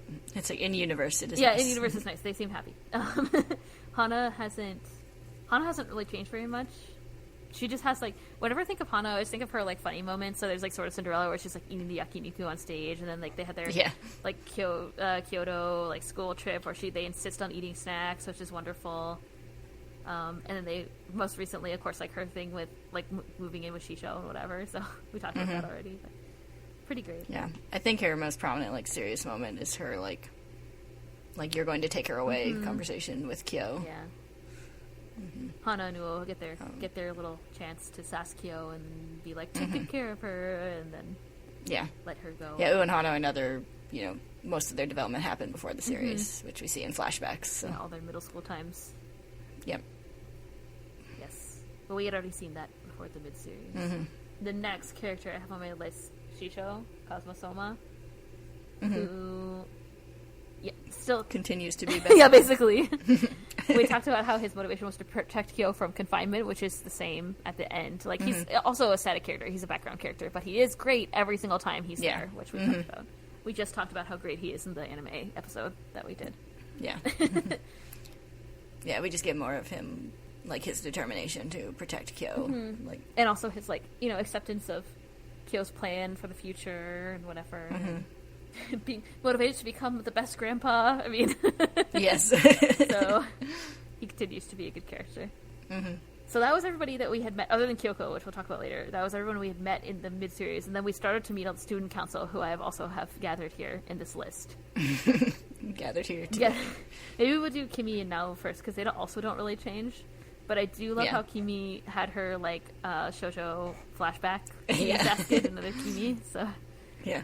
Kimi's great. Yes. I don't think I properly appreciated Kimi when I first I started definitely the series. didn't. But I properly appreciate her now. Yeah. She's hilarious. Like, I just definitely did appreciate and very much enjoy having Kimi around. Yeah. And then Nao is always just there to be annoying. Yeah. He had a little bit of development because we saw his like, confession. His confession to Motoko. Motoko. I also had to think about it. It's fine. I almost put Motoko on this list, and then I was like, no, it's fine. She doesn't need to be shouted about very much. Yeah. She has her little growth with Yuki and stuff, too, and has her, like, her confession as well, but it's like, I'm glad that we met, or whatever, and thank you for being around, which was probably nice. You know. Yeah. It was good. We talked about it at the time. It's fine. Okay, let's do Kakeru and then Machi. So Kakeru... Okay. We had just met him at the right before the mid-series special, probably, or right before the beach arc. And we talked about it a little when we talked about Yuki, because they kind of, like, you know, Kakeru doesn't really have a growth arc without Yuki, but it's just about them becoming friends and how he learns from Yuki to be more empathetic. And then we, of course, learned that his girlfriend, Komaki's father, was the one who was driving the car that hit Kyoko. Yeah. And he was an asshole to Toru. Yes, he was. Not unlike the way that Iyame was an asshole. Yeah. Because they're the same person. Yeah. Yeah, he was an asshole to Toru. Doesn't he go and apologize? He went and Toru comes up to him when she, like, finally realizes where she remembers him from. And, like, apologizes for not recognizing him, and then he, like, apologizes for saying what he said. Being an asshole. Yeah. Yeah, it's interesting how after that scene she, like, again, she is upset. She said that she was upset because she felt like her mom was slipping away, not because of, like, what happened or whatever, right? It's a little moment that's kind of an interesting one in the story. Yeah. But yeah, I think he did... It's not very obvious that he changes, but I think he's trying to change. I feel like his character doesn't... Yeah, he's, Yeah, I feel like most of his, like, change is internal. Like, his outward, like, action, like, the way he acts outwardly doesn't really change that much. Because that's just how he is. Yeah, we also get his backstory, so it seems like a lot happened, but really it was, like, kind of in the past, I guess. Like, I don't know. Yeah. Except that he doesn't, like, kick over flowers anymore after that early scene. He still sasses Machi, but it seems like they have a good relationship. Like, he was trying to... It's kind of interesting how Machi doesn't seem to be very close to him, like, at the beginning, and they're closer at the end, which I think is kind of more on her part than his, because he's, like, purposely trying to, like, connect with her during the series. So. Yeah, it's nice to... Yeah, like, he does seem more like he, like, sasses her a bit at the beginning, but he also has to, like, trying to, like, get her to open up and figure out what's going on with her. But then, like, toward the end, it's, like, more, like, genuine, like, sibling teasing. Yeah. It's like he can tell that something's kind of, like, going on with her, but she won't talk about it. And, like, everybody, he knows, like, what everybody else knows about her and her brother and stuff, so... Yeah. But yeah, and then he leverages Yuki to get her to talk about her feels. He's like, I know how to help both of these children. He wakes up in the middle of the night and is like, I have a great idea. Yeah. I'm sure there's, like, a lot of things we don't see between them, too. Yeah. But, yeah. But yeah, I think, like, as a device in the story, he's mostly for... You know, he's very important for both Yuki and Machi's character arcs, and his is less prominent. Yes, that's true. But he's a great character. I'm glad he's there. The student council primarily adds, like fantastic humor to the series. Like, for the most part, that's what they do. Yeah, it's kind of like we needed something to add levity as the, like, main plot got darker. Like, so. well, and also, and yeah, and it's like, and as Yuki's backstory is so dark, like, his kind of, it's nice that that's the way that he, like, moves forward from it, is, like, this really, like, sort of caring, open, ragtag group of kids, you know? So yeah. that's nice. We need them. We need Kakeru's, like, yeah, because it's craziness. Kakeru. Yeah, it's Kakeru specifically that yeah triggers the full flashback for Yuki's backstory. That's true, yeah. The one where he's, like, in the room and stuff. And then we see the black paint and everything. All those scenes were all when, like, the student council was helping him. So when Machi broke down the door. Yeah. And Kakeru wanted to break it and now said nobody should have wanted to break it. Yes. Typical. Yeah. We should talk about Machi. Yeah. We haven't talked about her. She's also great.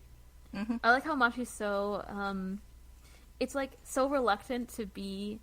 It's like she recognizes that Yuki is, like, nice and, like, wants to be with him, but is so reluctant about it at first. It's really interesting.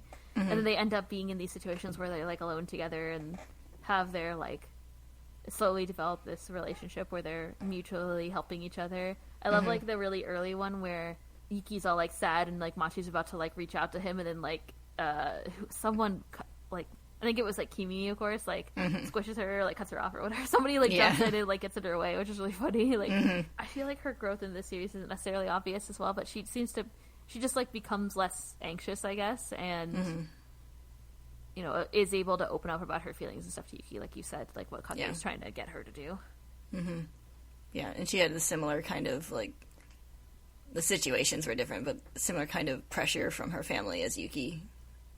That's true. With the whole idea of, like, you have to do this thing and your opinion doesn't matter. And then, like, when that, like, kind of gets dropped, they, like, don't know what to do. And, like, the same kind of, like, we just had the parent-teacher conference episode in the anime, and we had the line from Yuki where he's talking about, like, it made me, like, not want to speak up at all, like, after that point. And so she has kind of the same thing where it's, like, nobody's listening to her, so why bother? Yeah. And so it's kind of her, like, learning to kind of find her voice again.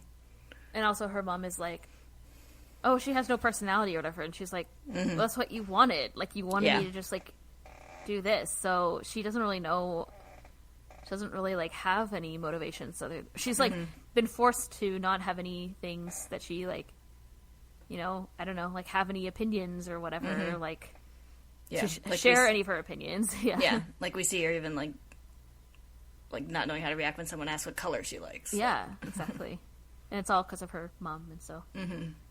Then later, at the end of the story, I think she's more confident and, like, able to, like, make jokes, like, about, you know, like, when Yuki, like, gives her the key, and then she's like, oh, I wouldn't be concerned about whatever, and then he takes it, and then she's like, wait, like, you know, she has her, I think she's able to express more about herself.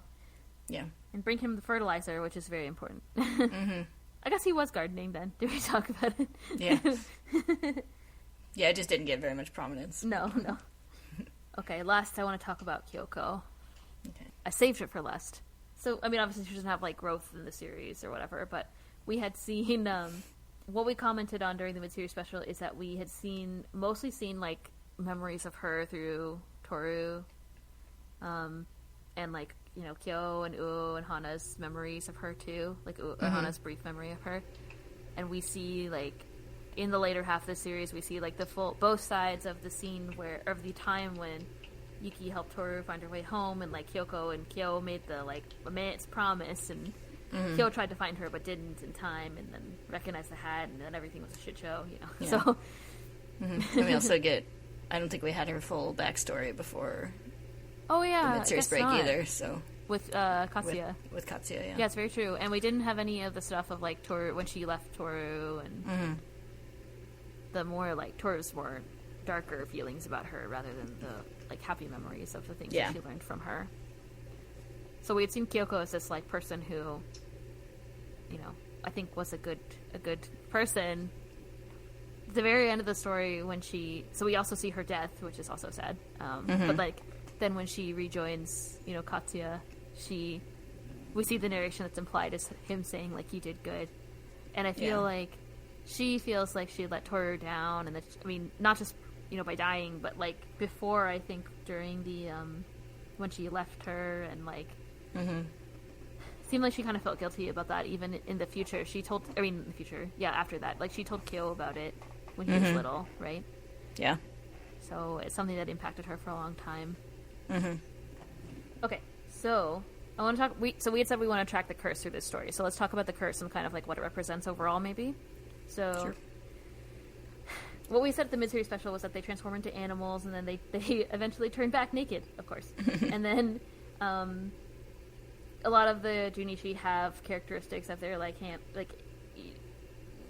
their human appearance, sort of like has aspects of like the animal that they turn into, and sometimes their behavior. Also, we have the cat's true form and the bracelet, and then of course they have the bond with God.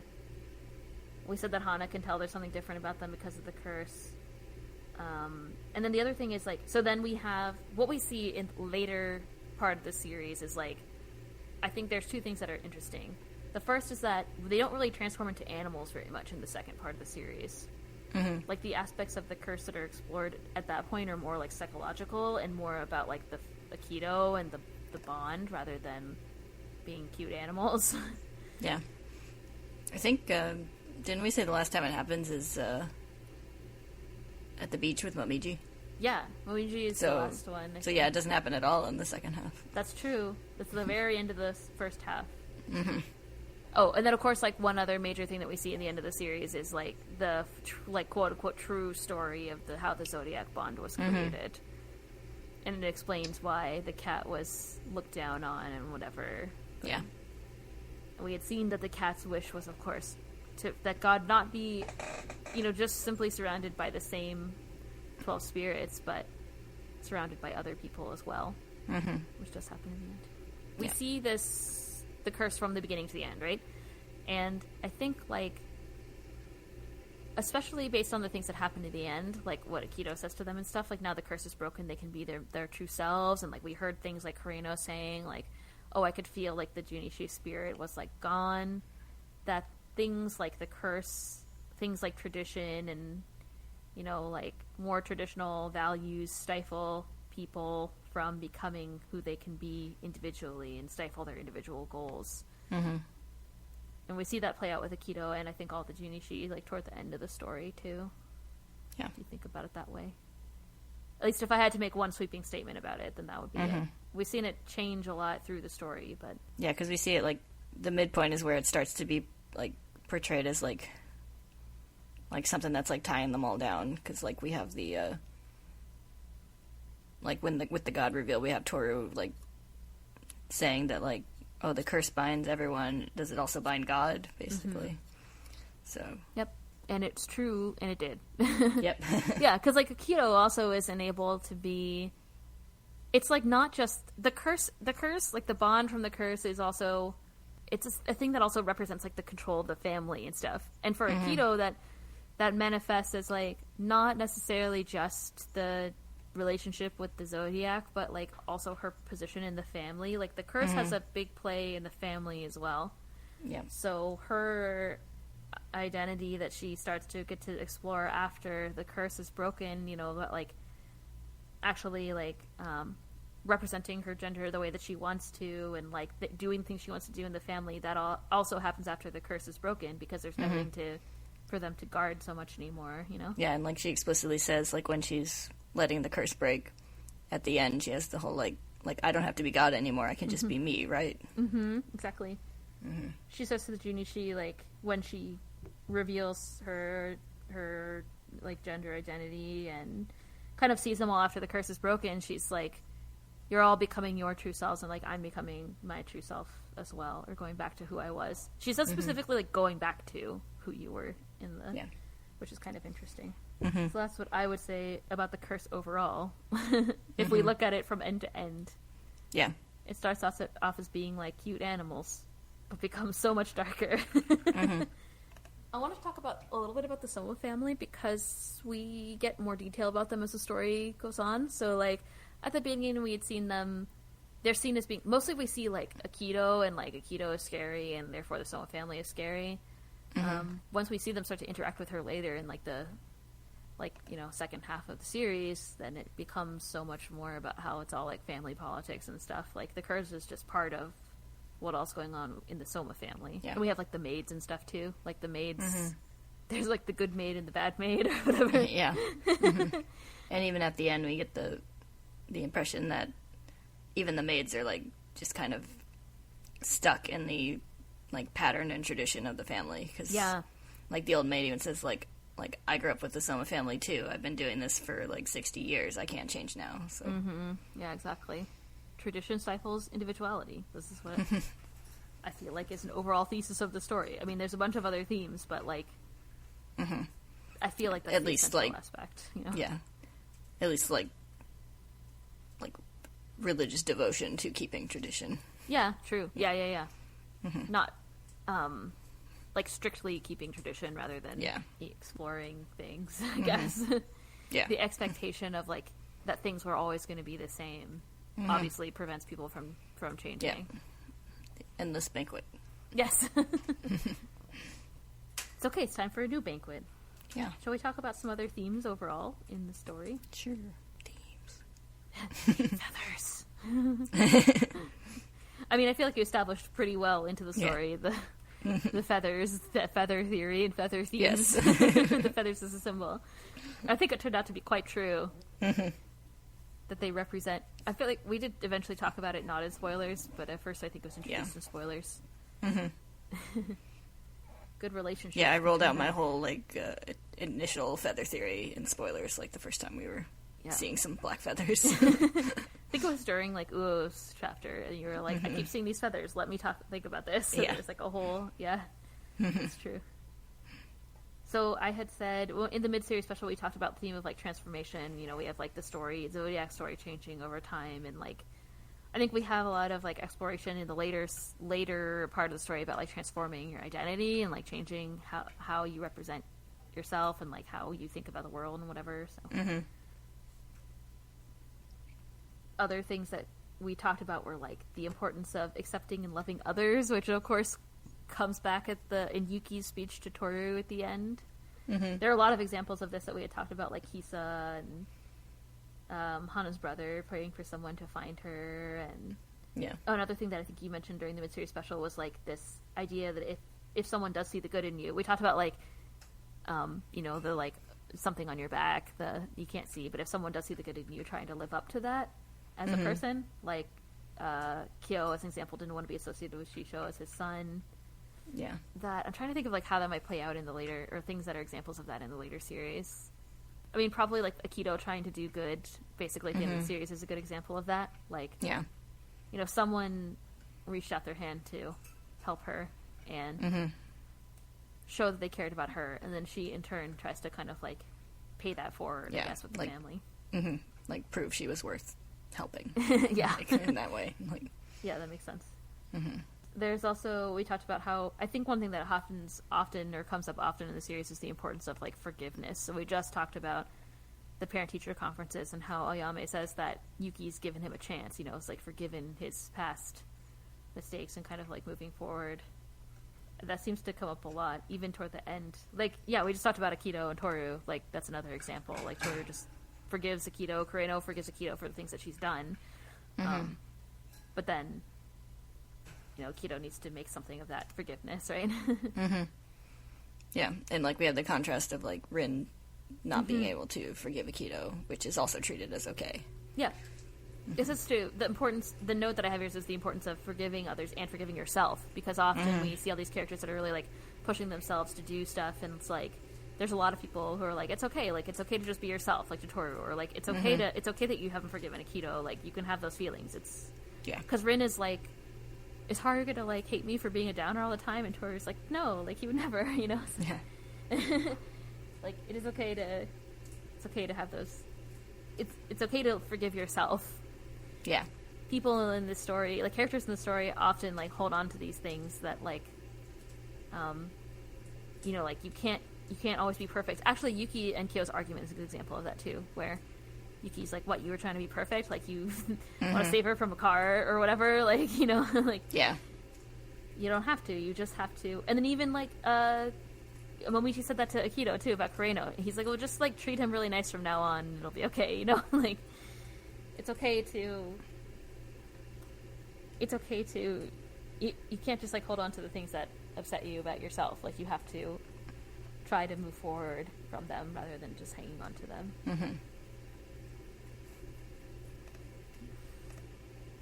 My next theme note is about being invited to a group and how impactful that is. That's also kind of, like, related to feather theory, right? Where this whole, like, Kyo refusing to sit with people at the beginning and then moving on from that and, like, kind of being in a group. Like, he gets kind of invited into a group at school and stuff. Like, it's not really explicit, but the more that, like, he and Toru and, you know, Yuki kind of, like, spend time together, they have their, like, little found family that all impacts him slowly over time, right?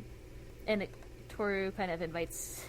Well, she recognizes... There's a scene where, like, during their confrontation, Toru and Akito, you know, Toru's, like, sitting beside Akito, like, as if they're both outsiders. Like, there's the whole, like, inside-outside in groups and stuff as being a theme that's represented throughout the story. Yeah. I think another important theme that we see, like, toward the... Even repeated at the end is, like, how important...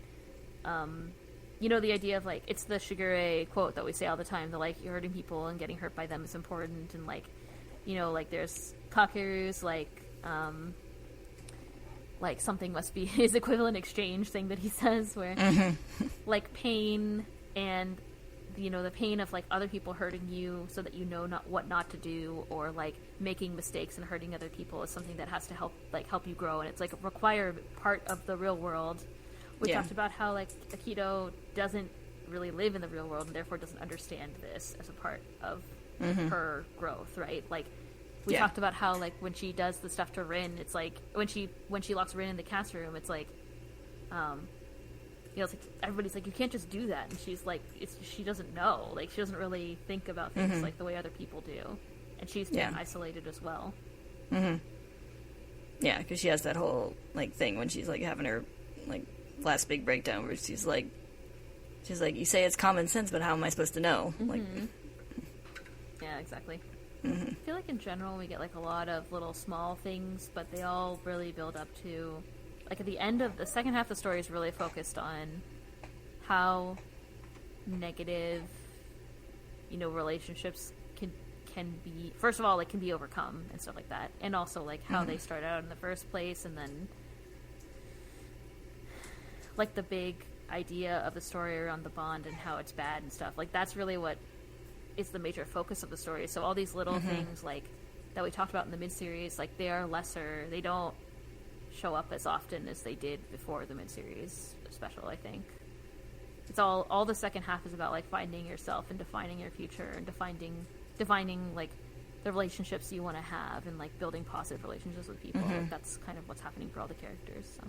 Yeah. I'm trying to remember that one, like, bit recent in one of the last chapters that we were like, this is kind of the sweeping theme of the whole series. But I think it was that, like, part of that long narration. I think it might be this whole, like, I wish I could have lived in a kind world without hurting other people, that whole thing. Oh, I wish I could have lived my life without making any mistakes. Yeah, I think, yeah. Yeah, I wish I could have lived my life without making any wrong turns, but that's impossible. A path like that doesn't exist. We fail, we trip, we get lost, we make mistakes, and little by little, one step at a time, we push forward. Yeah. It's all we can do. That's true. It is like, that does seem like, And then that ends with the, like, come on, it's time to start walking. Yeah, that's right. That thing. Yeah.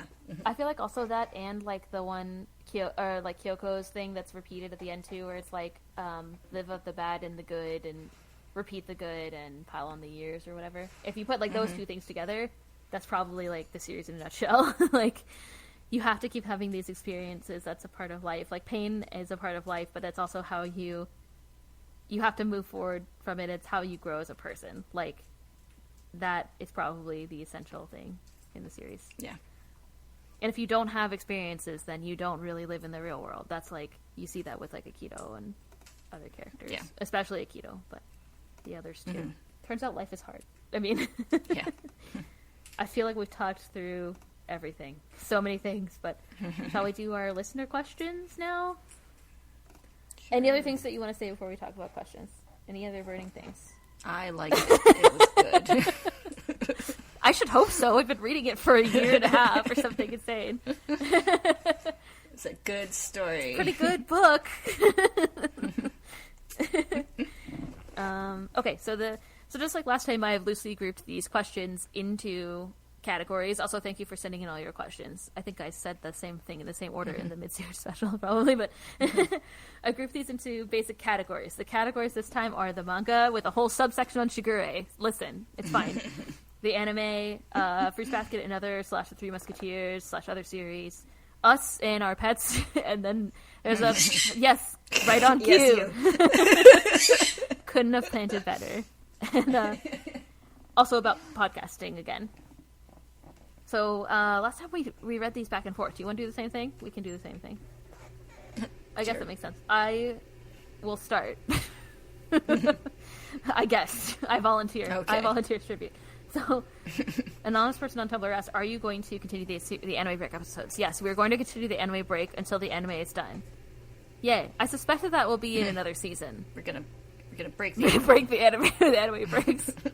I bet you there's one, if it gets like renewed or whatever. I don't know how that works in Japan, but if there's one more season, that'll probably, I bet you that'll be enough to cover the whole series. So yeah, we'll be around. We'll keep doing anime breaks for that. So this is like the finale episode, but it's not really the finale. Like, we'll see you next week. Like, it's gonna be fine. Yeah. I hope that's clear with everybody. But we'll be around. We'll be talking about the anime, so we're not going anywhere for that. You want to do the next question? Oh, the train wants to do the next question. And someone who wrote in was like, seriously, thank you so much for all the hard work on the podcast. Special shout out to guest stars Bowie and Train-san.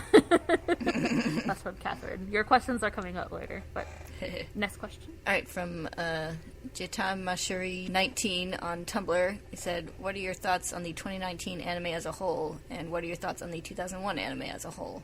So I'm a big fan of the 2019 anime so far. I think it's been a really good adaptation. I think it's, like, done a good job of accurately representing all the important scenes, and, like, I like the tweaks it's made, like, to the timeline and stuff. I think they've worked for what it's trying to do.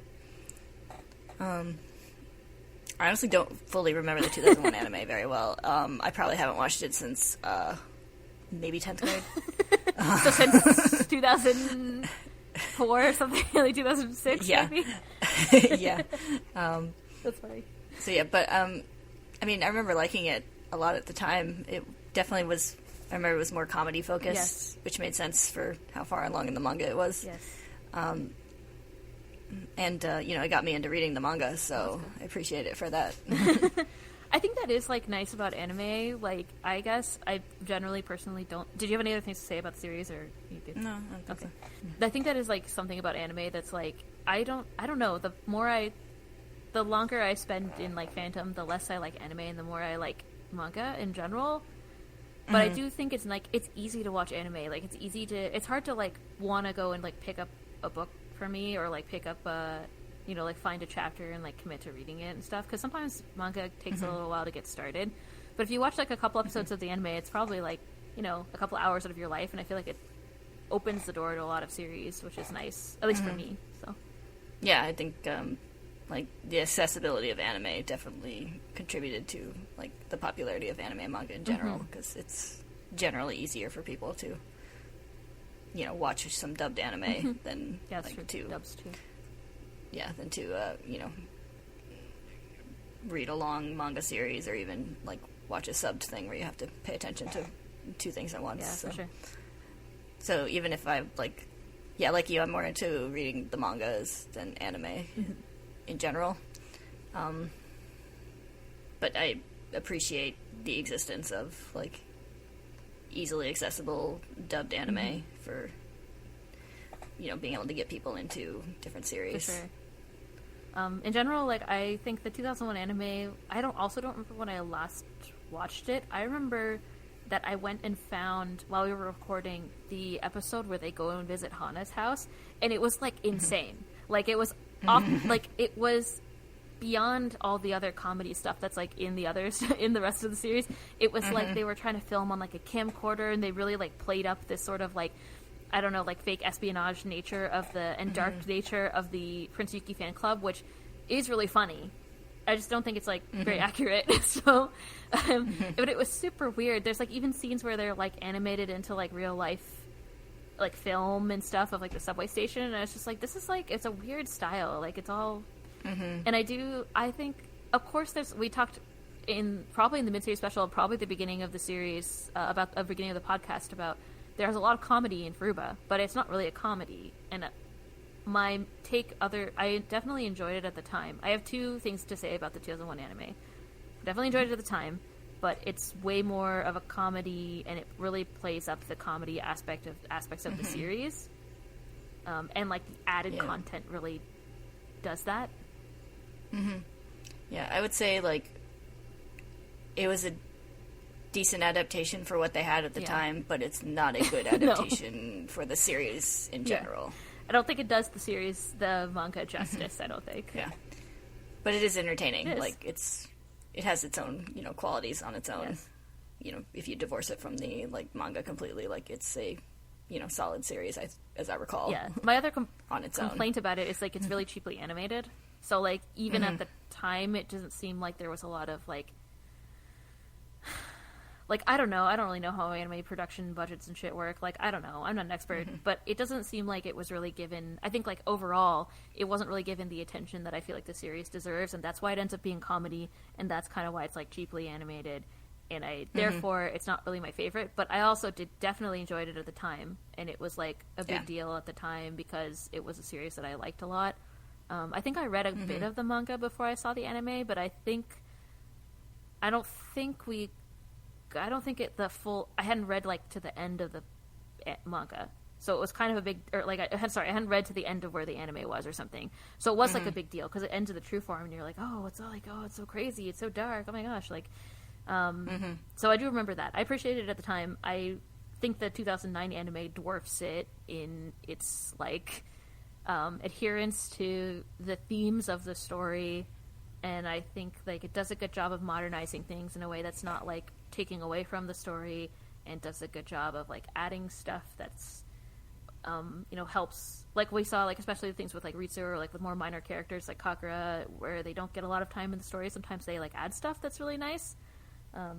So I appreciate everything the anime has done. I have literally no complaints. I remember making like had like one complaint, which was about the like voice actor for Mine or something. Like that was it. But yeah, generally like I'm very happy with the way it's turning out. I have no problems with it. And it's nice to see everything. Yeah. Like we talk very briefly about it in the anime breaks normally, because it's just like, yeah, it's like great, and it's what happened in the manga. Like, you know, like I don't know, that's kind of what happens every episode. So. Yeah, as a side note, like with the voice acting in particular, I'm really impressed with both Aikido voice actors.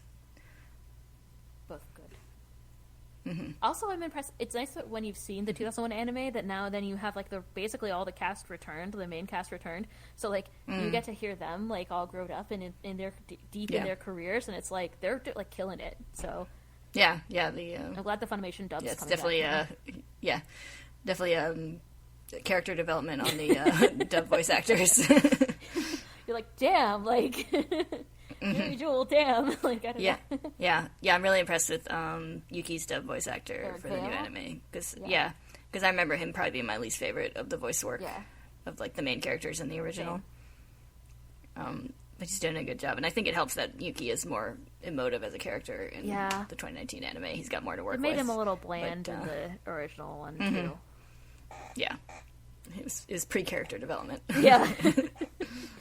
Yeah, it is a function of where they were at in the story, but I still think it's like, there's things that are just, like, completely ignored. Yeah, I think they smoothed them out, too. Like, just to make it easier to adapt. But, yeah, exactly. Yeah. So, anyway.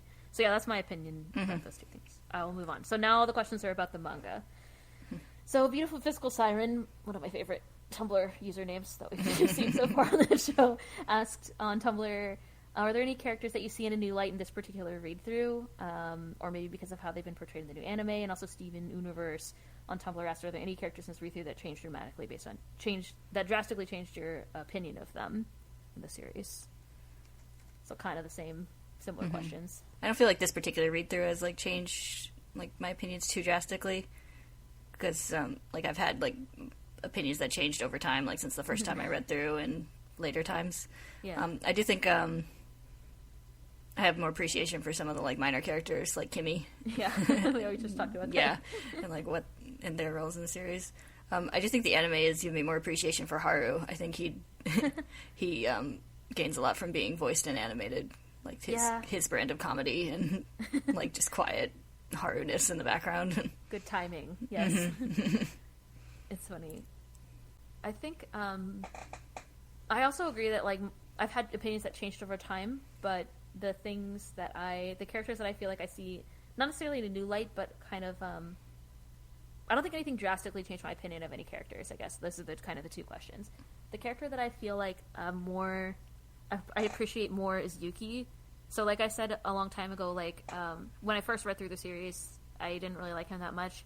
As I, like, reread it over and over again, like, I felt like I liked him more, but I would go back and read all the parts that I really liked, which were more the, like, Kyo and Toru stuff and, like, other things in the story. So when we go and read through all of it, it's like you get to see his growth from beginning to end, and I really appreciate that. And, like, relate to it a bit more on this read-through.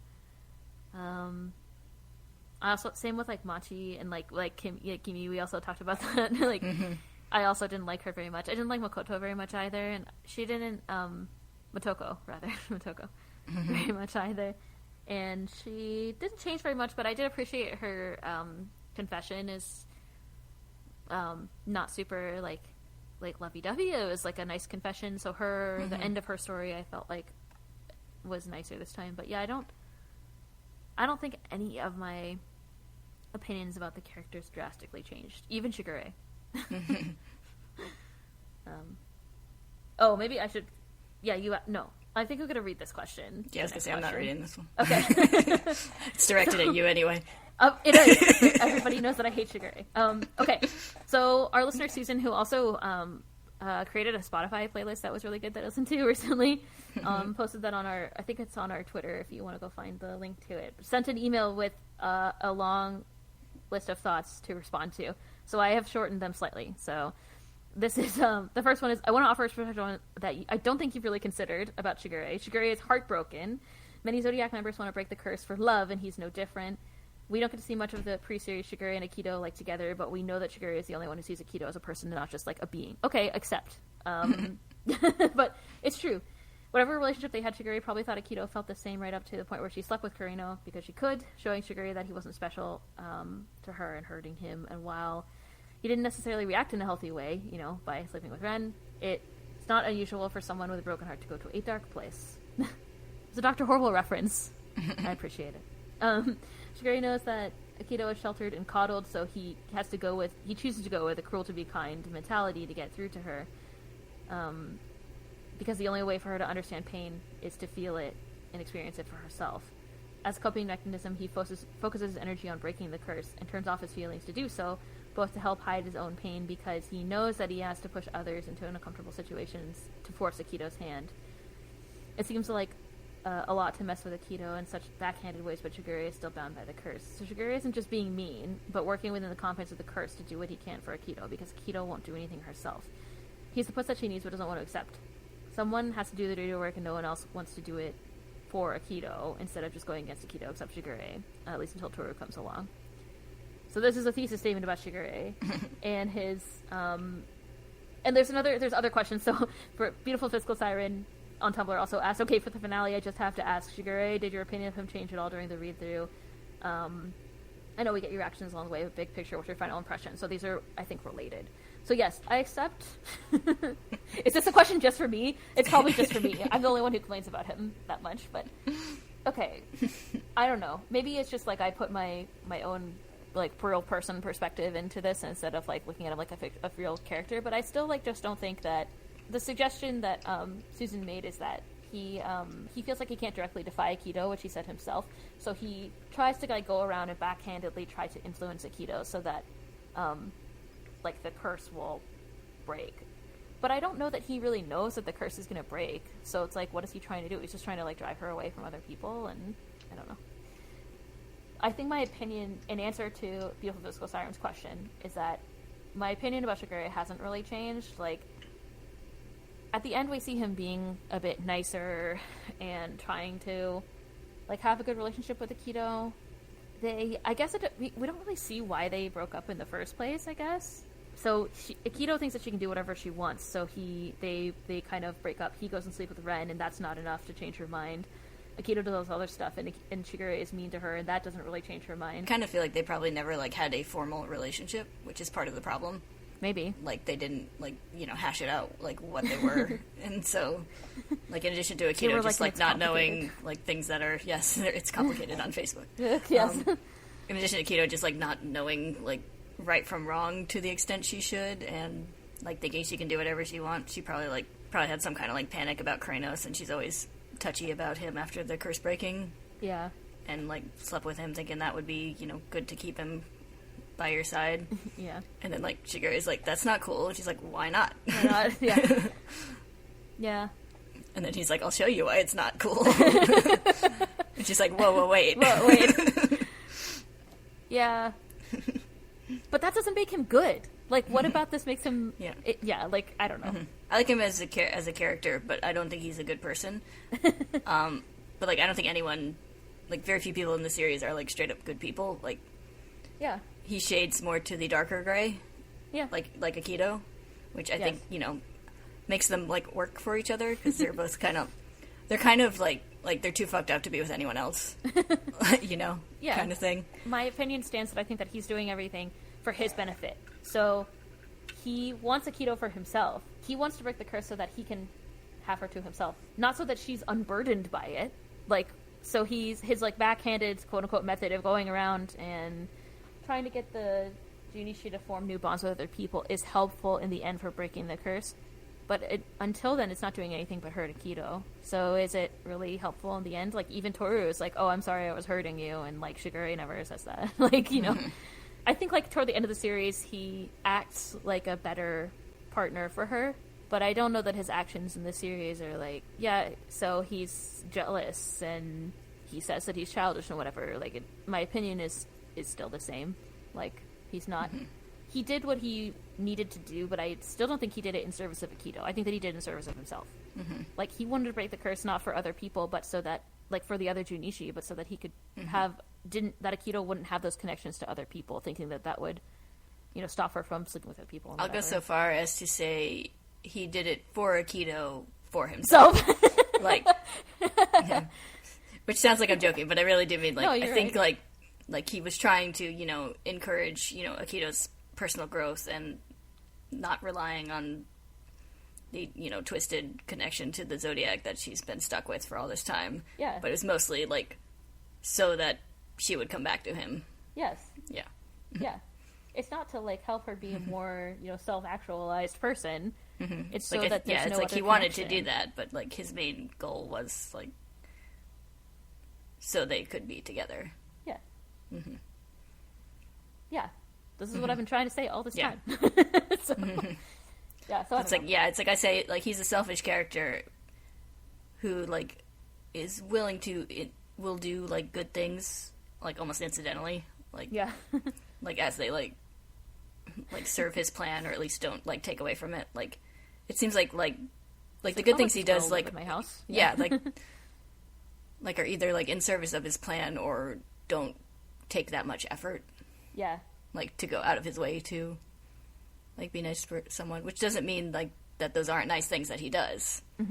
like, you know, give him credit for the nice things he does. It just doesn't necessarily make him a, like, you know, fine, upstanding gentleman. He's which no, is like, fine. Kyo He or would, Yuki, like, it's fine. which is fine. He wouldn't be the character he was if... Yeah, and, like, things wouldn't happen the way that Yeah. they did if he wasn't like that, too. Yeah, Like, he's an important catalyst to a lot of things in the series. I mean, he's the whole catalyst to everything in Yeah. the series. Like, Toru showed up at his house. Like, without him, the series wouldn't have happened. Like, Yeah.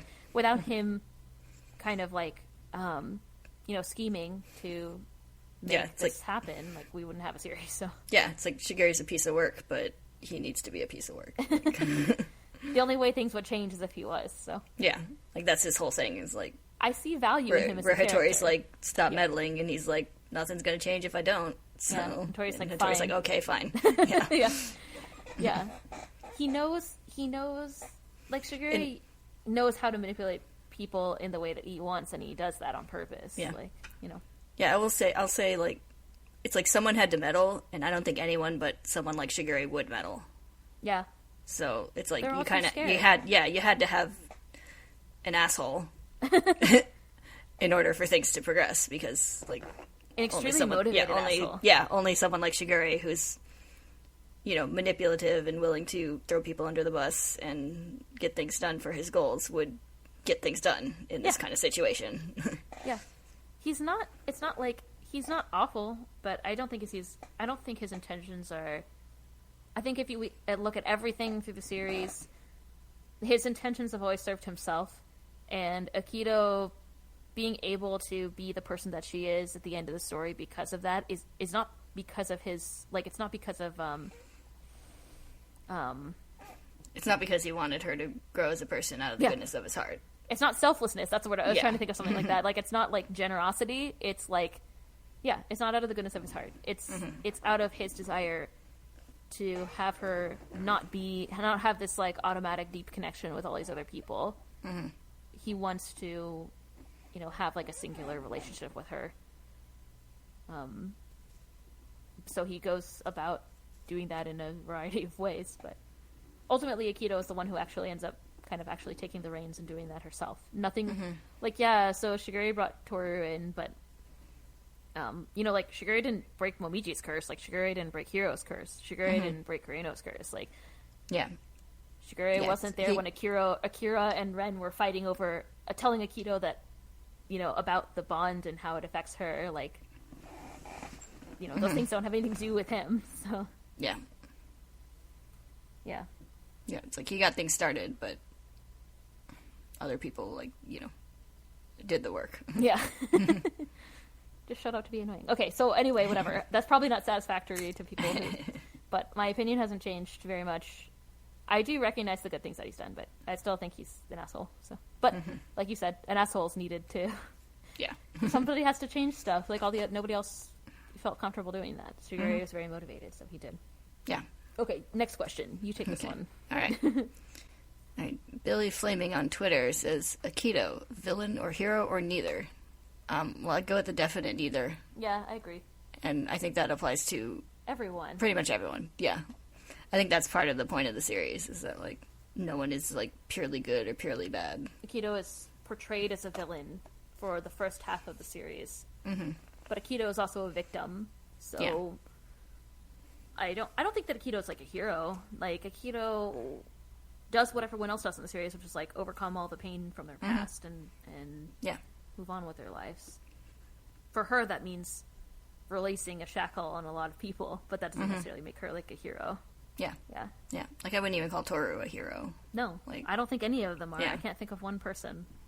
That is the point. Toru's not a hero. Like, Toru, I think her motivations are more altruistic. Like, she's more on that, like, good-bad spectrum, but she says herself and admits herself that she's not perfect. I mean, she wanted to take something away that was extremely valuable and, you know, caused Akito to a lot of fear and anxiety, so you can't be a hero when you're being an asshole. I guess. I don't know. Whatever. Unless you're Deadpool, like, you know. But then that's, like, the whole point, is, like, it being in that gray area, right? Yeah. Okay. Ujita asked by email, which Furuba character do you each relate to the most? And I think we did answer this before. People asked about our, like, Zodiac and stuff in the mid-series special, but I'm going to say that I relate to Rin the most, which is, I think, what we said before, or what I said before. Not only because I'm also the year of the horse, but also I just feel like she's kind of, like, shy about her person. I don't know. There's something about her that I just, like, I feel I relate to. Like, it's hard to do things for the people that you care about. Like, you can't, like, do everything by yourself. And, like, I don't know that I necessarily do those things, but I guess I kind of relate to that struggle. I relate to Yuki, too, more so reading this. Like, the future is uncertain.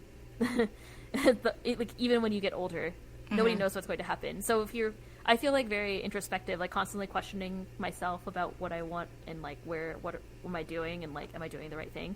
That's kind of like a Yuki thing. I think Rin is kind of like that too. I don't know. I just feel like I've always had an affinity with Rin, and then I feel like I also relate heavily to Yuki after this, like, read through. I don't remember what I said last time, but I have trouble with the, like, what character do you relate to kind of questions. Should we go find, like, a quiz on? Yeah. I feel like it's just kind of, like, not the way I consume media. Like, in general, like, I know a lot of people talk about, like,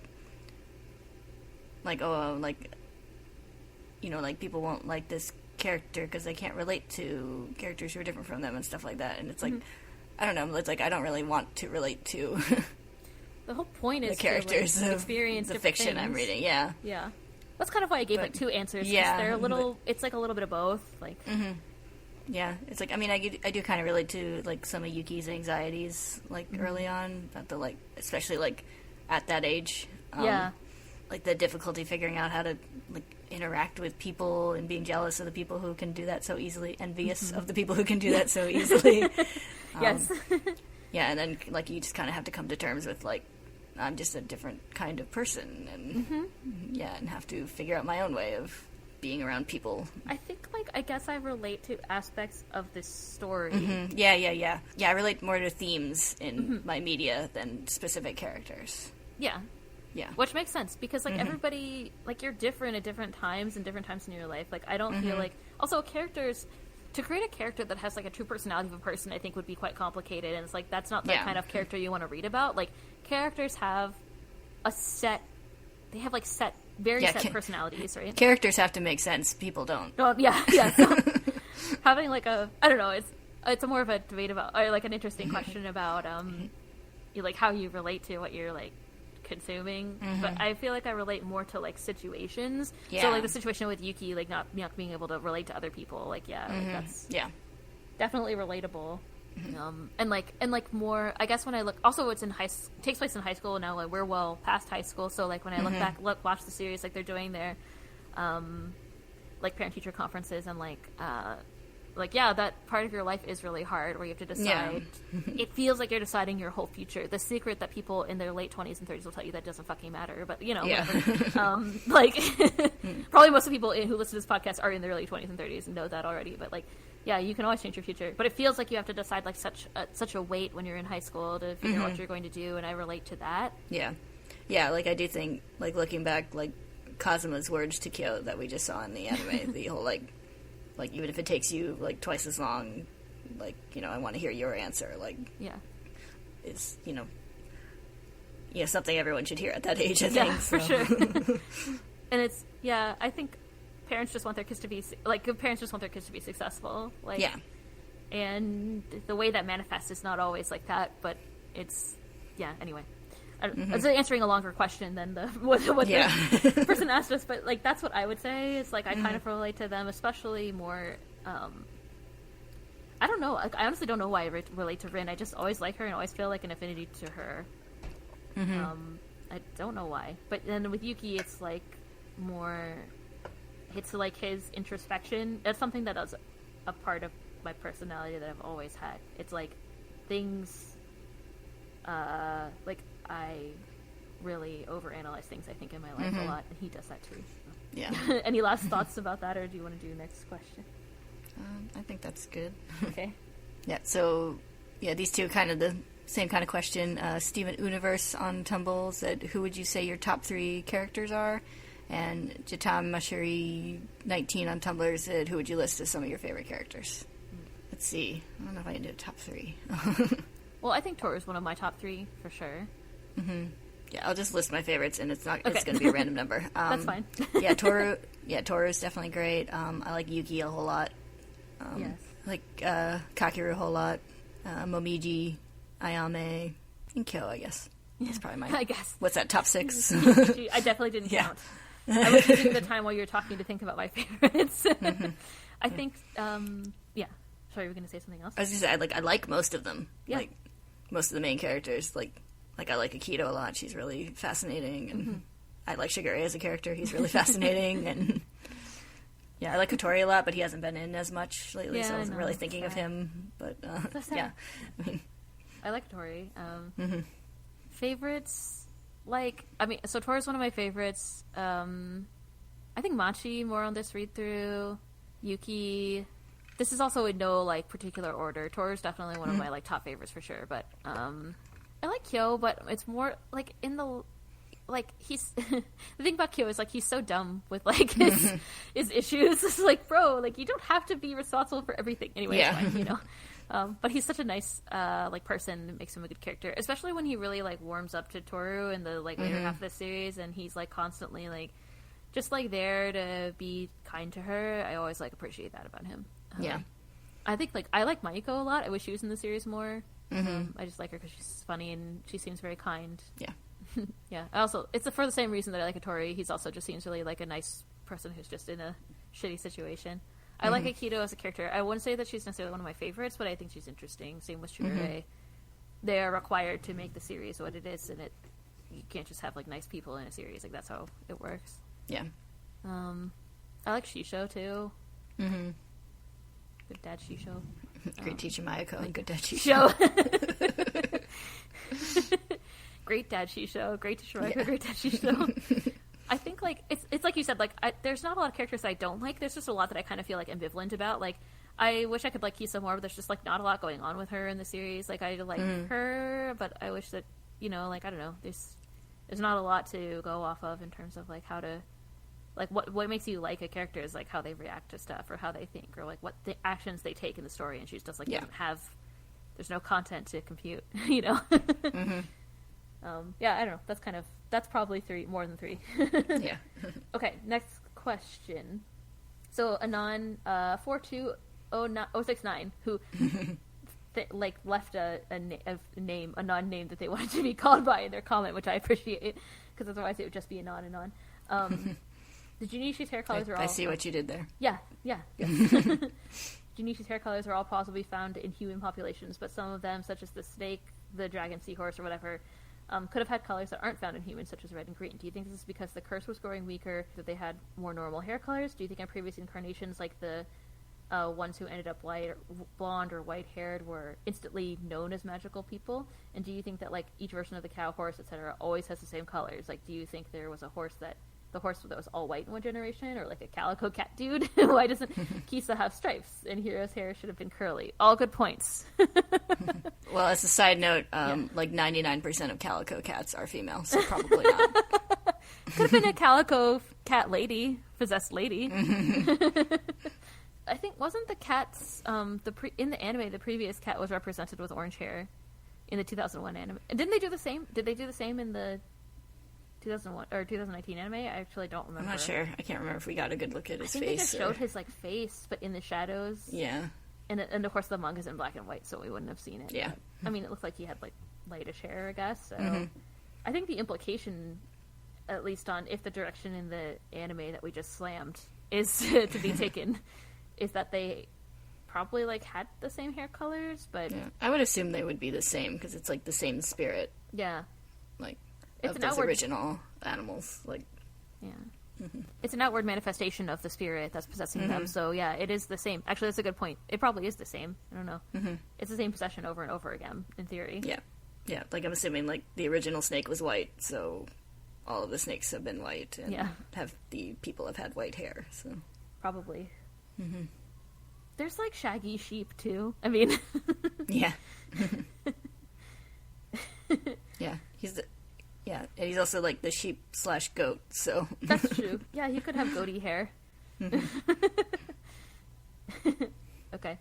I don't know. Have we sufficiently answered that question? I think so. Yeah. I do think we had a little bit of a talk, I think, about, like, it was probably more, like, the curse probably being more known in the past, because I think we were talking about, like, if the dragon transformed, like, how Into a obvious it would be dragon. and stuff, Yeah. So, yeah, I could feel like, and I think, like, in real life, like, in different cultures, people with certain, like, hair colors and eye colors were seen as, like, magical in some way, or, like, in touch with the, like, other realm or something, so I could easily see, like, people being like, oh, this one's, like, possessed by a spirit, just based on, like, the hair color in the past, like, when it was more of a known thing. Yeah, true. Okay. You want to ask the next question? Sure. Okay, so this is another one from Susan by email. It says, so a lot of the curse is kind of vague, which I'm fine with because I don't want to get bogged down in details, but I wonder one thing about the cat's true form. Why couldn't the cat just bust out of the room after transforming? Does each god encourage looking down on the cat, not just to allow the other Zodiac members a way to feel better about themselves, but to ensure the cat is so accepting of the situation that it doesn't even occur to them to try to fight back? I think the cat could bust out of there, but I think it is more the latter. Yeah, I think it's like a psychological thing. I think it probably doesn't even occur to most of them, like, by the time they're locked away. Like, they're... Like, even Kyo was, like, pretty accepting of his situation before he, like, realized there was another way. Yeah. Yeah, for sure. So, like, I think it's more of a psychological thing. It probably doesn't even occur to most of them to do that. And honestly, if they did, they'd probably just, like, put them back. Yeah. Yeah. Like, well, we'll fix the room and then we'll collect the cat and put him back. I was thinking recently, like, Kyo has been, he's going to be confined after he finishes high school, but I wonder if that's, like, in the past they would have just confined them right away, like, as children. Like, that's not really stated. They do talk, they do talk about Kyo, like, having more freedom than he should, so... Exactly, that's what I mean. So, like, maybe they would just always lock them up and they wouldn't know any differently. Like, maybe that's it, too. Like, Kyo has, or at least, like, at a younger age, so they didn't have any kind of, like, rebellion idea. Yeah, no, they didn't get to be free teenagers or whatever, I would suspect. Good, interesting question. Okay, next question. Billy Flaming asks on Twitter, who do you think has grown the most since Chapter 1? I mean, I don't know, I think it's a three-way tie between Toriyuki and Kyo, probably. Yeah. Because they all have their things, and I think they're all just equally difficult for them to overcome. Yeah, I'd say, like, Yuki's probably had the most outward growth, like, in the way he, like, behaves and stuff. Because I think most of, like, Kyo and Toru's issues were more, like, internal, that they dealt with internally, and didn't really change their behavior too much. That's true. Like, and also with each other. Kyo calmed down, but... Yeah. He's not fighting Yuki all the time, Yeah. But his major issues are, like, you know, accepting the responsibility, or what he feels is the responsibility for Kyoko's death, and, like, you know, changing how he thinks about being confined, or how he thinks about living in the world after not having to be confined. Toru's is all about her moving on from her mother's death, and also, like, just the influence of her mother in her life, like, thinking that she needs to sort of keep her memory alive, or whatever, and being held down by that, held back by that. I think Aikido too, but her growth really starts, like, sort of at the end of the series, so we just don't get to see it. But, like, theoretically, it's a whole life-changing, like, whole perspective-changing event for her, right? She's never been outside, like, these Junichi kids, so... You know? So maybe her too, but I think, like, what we see the most is probably Yuki, Toru, and Kyo, which totally makes sense, as they are the main trio. You're up. You keep reading questions by this person. Sorry, not sorry. Jatai Bushiri 19 on Tumblr says, did you always ship the endgame main couples, Toru, Kyo, Yukimachi, Akito Shigure, etc.? If not, when do you think you got on board with the ship? got on board the ship! Yes. It's pun, I get it. I definitely always shipped Toru Kyo, and I never shipped Toru Yuki. So, like, I mean, obviously, like, it's easy to, if you don't ship them with other people, then it's easy to fall in line with that, I guess. Like, that's fine. Yeah. I always ship Toru Kyo. I wouldn't say I actively ship Yukimachi or Akito Shigure. They're just kind of, like, they're fine. Yeah. Like, for me. Yeah, Akito Shigure is fine. I also wouldn't say that I ship it. I'm not going, like, looking for the Akito Shigure fanfic. Yeah. Like, I'm like, this is acceptable. Yeah. I have no objections to these, but like I don't really actively ship them in any way. I do like. I have a kind of odd fondness for Ayame Mine for talking Canon ships. Yeah. I think after this read through, I appreciate the Michan Richan situation. Like, Yeah. I mean, like, they don't really get enough time to have a lot of care, but I'm just like, oh, it's cute that they're together. Oh, that's cute. Yeah. Like, it's funny, and that they gossip about Shigure and stuff. Like, Yeah. I did appreciate getting the little scene of Michan being like, the evil is defeated. Yes. And Shigure stopped writing. And also, Ritsu just being like, that's wonderful. I was also on board with, like, Mayuko Hattori. That's another, like, canon ship that I like. I think, like, as I read more and get older and stuff, it's more the non-canon ships that I branched out to, if that makes sense. Like, Yuki Kakeru, I feel like we talked about how you could ship, like, Hana Toru or, like, Rin Toru. Trying to think of, like, who else. But those are kind of, like, the main ones that I really see as being viable ships. Yeah. I guess, like, Haru Rin is a good ship. I don't know. I didn't really care. Like, they're fine, you know? Yeah. I like Toru Momiji as a... Oh, yes. Yeah. That's another good one. ship, too. It's a canon one-sided ship. Yeah. It is a canon ship. Like, it's a canon potential.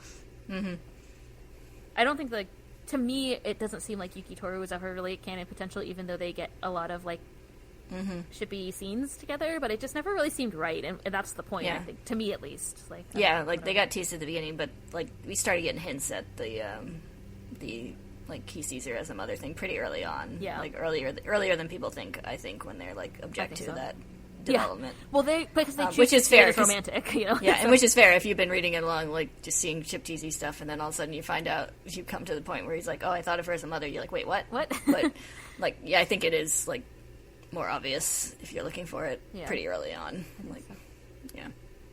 Okay. I think next question? Sure. Okay. So Steven Universe asked, oh, these shouldn't be together, that's fine. Steven Universe asked on Tumblr, do you remember how you thought or hoped the series would end when you first read it? I don't know. I definitely hoped that Kyo and Toru would get together, and so I was really excited when I first read it and it ended. Yeah. I didn't really care about that much else, actually. I mean, the curse breaking and stuff, but, like... Yeah. Yeah, I didn't think too much about, like, how things would end at that age, like, when I first started reading it. That's true. So, yeah, I was just like, oh, these two are cute, I hope they get together. And they did. Yeah. I remember reading the, like, the later chapters where they're, like, you know, with the, like, the cliff and, like, the other stuff, because it was coming out, like, at the time, and I was like, man, I can't wait till someone translate this, because I just want to, like, see what's going on, and, like, wanting to see all the stuff, the Kyo and Toru stuff, but that was really the only thing that I cared about that much. Yeah. That I remember caring about, I guess. You want to ask the next question? Sure. Also from Steven Universe, do you have any burning questions you still feel are left unanswered in the text? What the hell was Shigure doing? I mean, no. I think I know what he was doing. I'm pretty confident. I'm sorry. I like that was like distant too. Oh yeah, I was leaning back and looking at. It's like you were. It's like you were shouting from the hallway. It's like, yeah. What the fuck, Shigure? That guy. Well, good. I'll leave it in for comedic effects. No, I was leaning back in my chair and staring up at the ceiling, contemplating. Do I have any other burning questions left unanswered, though? I don't think I really do. Like, there's stuff that, like, I think would be neat to, like, see more of. Like, some of the characters we didn't see as much of, or even, like, what previous incarnations of the Zodiac were like throughout history. But it's not really, like, a burning question. It's just, like, that'd be neat to know. Like, yeah. And I don't think it's, like, left unanswered. It's just not addressed. Yeah, I agree with you, because I think the things that I would want to know are, like, what happens to Momiji, or, like, Kagura. Like, they're just not, they don't happen, except for perhaps in another or whatever, but, like, like, we get to the, like, we see the Zodiac, like, we see the original curse and how it was started. I think we had talked before about, like, it'd be nice to see, like, what was something you wish if there was, like, extra content that you'd want to see, and I said, like, I think Hattori and Shigure and Ayame as, like, kids, like, we don't really get any more information in the family. It's also, like, not really left unanswered. I think it's purposely not discussed, like, but that would be interesting to see. Like, I think we get just enough detail about the family to see how fucked up it is, and that's what matters, but, like... Yeah. Like, like, that would be kind of interesting, or to see the, like, you know, kind of like how the family sort of became that way. A really, like, small question that I always had is, like, where the fuck does Hattori work? Like, does he have a private clinic? Is he just only working for the... in the anime, they made it, like, Soma General Hospital or something, so, like, maybe he's, like, a doctor there, but, like, I don't know, like, I always kind of wondered about that. He seems to have, like, a private practice. That's, like, also not a burning question, but it's a question that I think is, like, there's an answer that's not really stated. That's really the only seems thing. like a lot of it seems like a lot of them like do work specifically for the family, which, you know, helps keep them within the family and isolated and everything, because how it they seems get like money and stuff too. So so it seems like Hattori, like, works as a doctor just for the Somas. And, like, whatever Kareno's hacker work is something like probably family business accounts or something. Yes. Yeah, I don't know. It would just be, like, more information that impacted the series, like the characters in the series, but I don't have any burning unanswered questions. I think we answered all the questions. I think we answered all the questions that we set out to answer in our first episode, too, so. Yeah, it's more like, that'd be cool to know, rather than, like, what the fuck, why didn't they talk about that? Yeah. So, next question. Beautiful Fiscal Siren asked us on Tumblr, do you have any headcanons about what happens after the end of the manga? If Takaya were to write about what happened in between Fruits Basket and another, is there anything you'd really want to know? I kind of just said, like, Momiji. I want to know what happens to Momiji and Kakura after the end of the series. Yeah, I don't really have any headcanons, so... It's like everyone's happy. Rin is still sad. Except for Kyo's dad. Fuck that guy. Fuck that guy. Who cares about him? Takaya wraps everything up with a little bow. It'd be nice to see, like, I don't know, like, I haven't read all of another, but I assume that things, like, Rin sort of gets over her feels eventually. So the question is, like, when is that? How is that?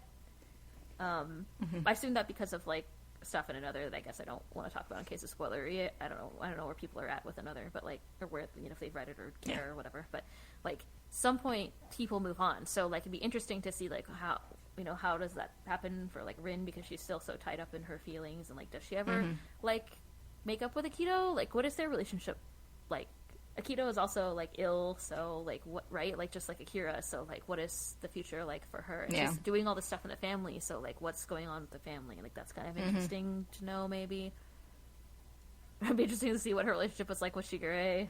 Yeah. Like, are they cool? Like, is he nice? Is this all just, like, you know, what happens to them? Anyway, that'd be interesting. What is, more like, not what happens to them, but, like, what are they like in their relationship? What is Akito like moving forward? Yeah. Do I have headcanons about what happens? I don't know. I do like to imagine that Yuki and Kakeru and Machi and Komaki, like, move in together at some point in their youth, which I think is hilarious. A hilarious opportunity. Because I'm like, Kakeru can't, like, they have to live together. Like, you know? Yeah.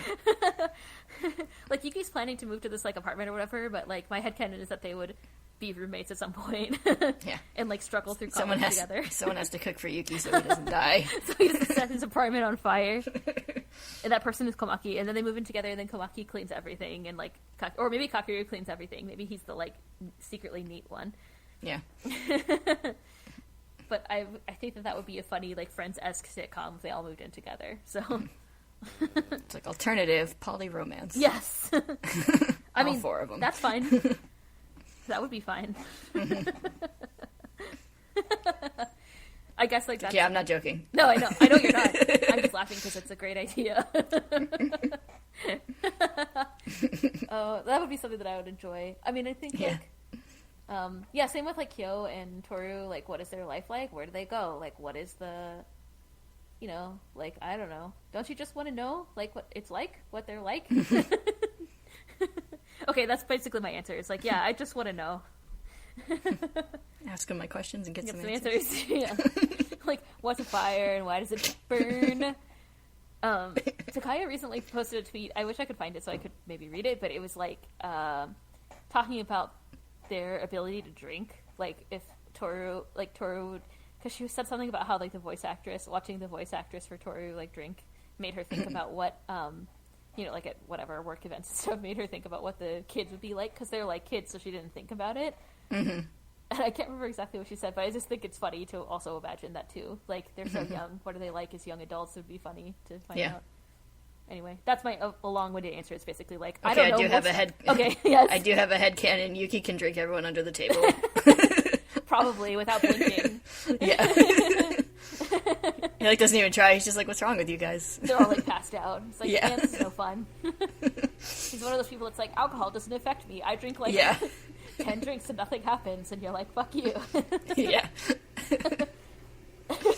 So one time when he really overdosed it, and then Kakeru is like packing his back while he's like barfing in the toilet and Yeah. taking care of him. It's great. I love it. Anyway, okay. Next question? A few that kind of go together. Udita by email asked, what are some of your favorite quotes and panels from the Fruits Basket manga? And also added, Ayame and Mine house hunting for Yuki is definitely one of my favorite panels. And Jatime Mashiri 19 on Tumblr said, what are some of your top moments for the series as a whole? And Billy Flaming on Twitter asked, what are your top 5 manga moments? Okay. Top moments. Top moments and quotes. Mm-hmm. Because I'm a snake. Oh, that's a good one. Anything with a Yame, right, is your favorite? Actually, one of my favorite humor moments is when he's trying to convince the teacher to keep his hair, the principal to keep his hair long. I think it's hilarious. It's so funny to me. I do like, for a slightly more serious Ayame moment, I really do like the parent-teacher conference. Yeah. Yuki's parent-teacher conference. He comes to save the day. Yes. It is important. I think of, like, smaller moments, because, you know, there's, like, obvious big ones. Like, I guess one of my favorite moments is when Kyo and Toru hug, and then Kyo doesn't transform in the climax of the series. Yeah. It's probably one of my favorites. I feel like if you're a Kyo Toru shipper, it's probably one of your favorites. Like, why wouldn't it be? It's a good one. It's touching, and it's surprising. Mm-hmm. I love the true story of the curse. It is good. That we get. That's a favorite moment of mine. Makes me have a lot of feels about the cat spirit. So many feels about the cat. Yeah. I love Yuki and Kyo's final fight. That's also good, yes. Yeah. A smaller moment we mentioned just recently was Yuki and Hattori's conversation that ends with Hattori ruffling his hair. It's just a really cute moment for both of them. It's a good moment. It's a moment of, like, relief for both of them, too. Mm-hmm. I like, one of my favorite moments is when Rin cries on Toru. It's also one of my favorite scenes. Mm-hmm. It just seems like you can tell how much of the, like, weight is lifted off of her shoulders, you know? Yeah. I mean, I think another, like, great Yuki moment and, like, Yuki-Machi moment is when he breaks the chalk for her. Like, that's one of my favorite moments that's a scene between them. It's just very, like, anticipating that somebody else needs something is, like, you know, the cornerstone of a good relationship for any kind of friendship. So and or a romantic relationship. So he does that without thinking, and it's like it's just very touching. Or without waiting, they put the box down and he just, like, does it right away. It's nice. Mm-hmm. I like the first argument Yuki and Kakeru have. the like, I was yelling at myself thing with both of them. I think that's a good moment. That is good. I really like Kyoko's wisdom drops. That we haven't had one in a long time, but I like them. It's like you get this sort of running, like, Toru's giving all these people advice, but it's not really her advice. So, like, it's this kind of interesting, like, sagely advice in this story, and a lot of it is good life advice. I think, like, generally. Yeah. I'm trying to think of one in particular. I like how it feels like, it always feels like, once we know more about Kyoko, it feels really earned, all of her advice. Like, you can see where she learns this in her own struggles. Yes.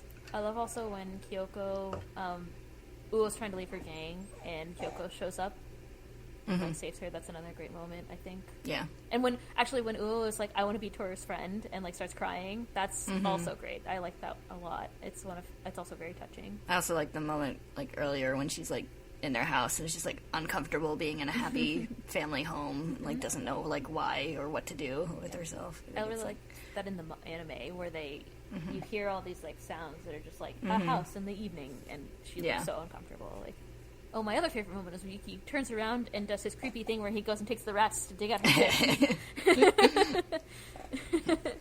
Oh, this is an older one, but for a comedy moment, I like at the lake when both Kyo and Yuki transform, and they're still arguing, and like the rats come, and he's like, "You brought reinforcements," and like they just come. It's just like their whole they're bickering there. It's just so funny. I do like it when also at the beach house the lake house when Toru and Kyo are like, "It's Jason." Like, yeah. Yuki keeps trying to be like, "That's not. It's not real." It's just like, I'm surrounded by idiots. Yeah, I like how he's the one who's like, it's like, Jason's not a bear, he's a character from a horror movie. Like, she's like, I can't take it anymore. I can't take it anymore. I like it when Mayako cries for Hattori, too. I think that's one of my favorite moments, where she's just like, she's upset because it seems like he'll never, like, be happy again, which is sad. Like, it's sad for someone that you care about. So. Yeah.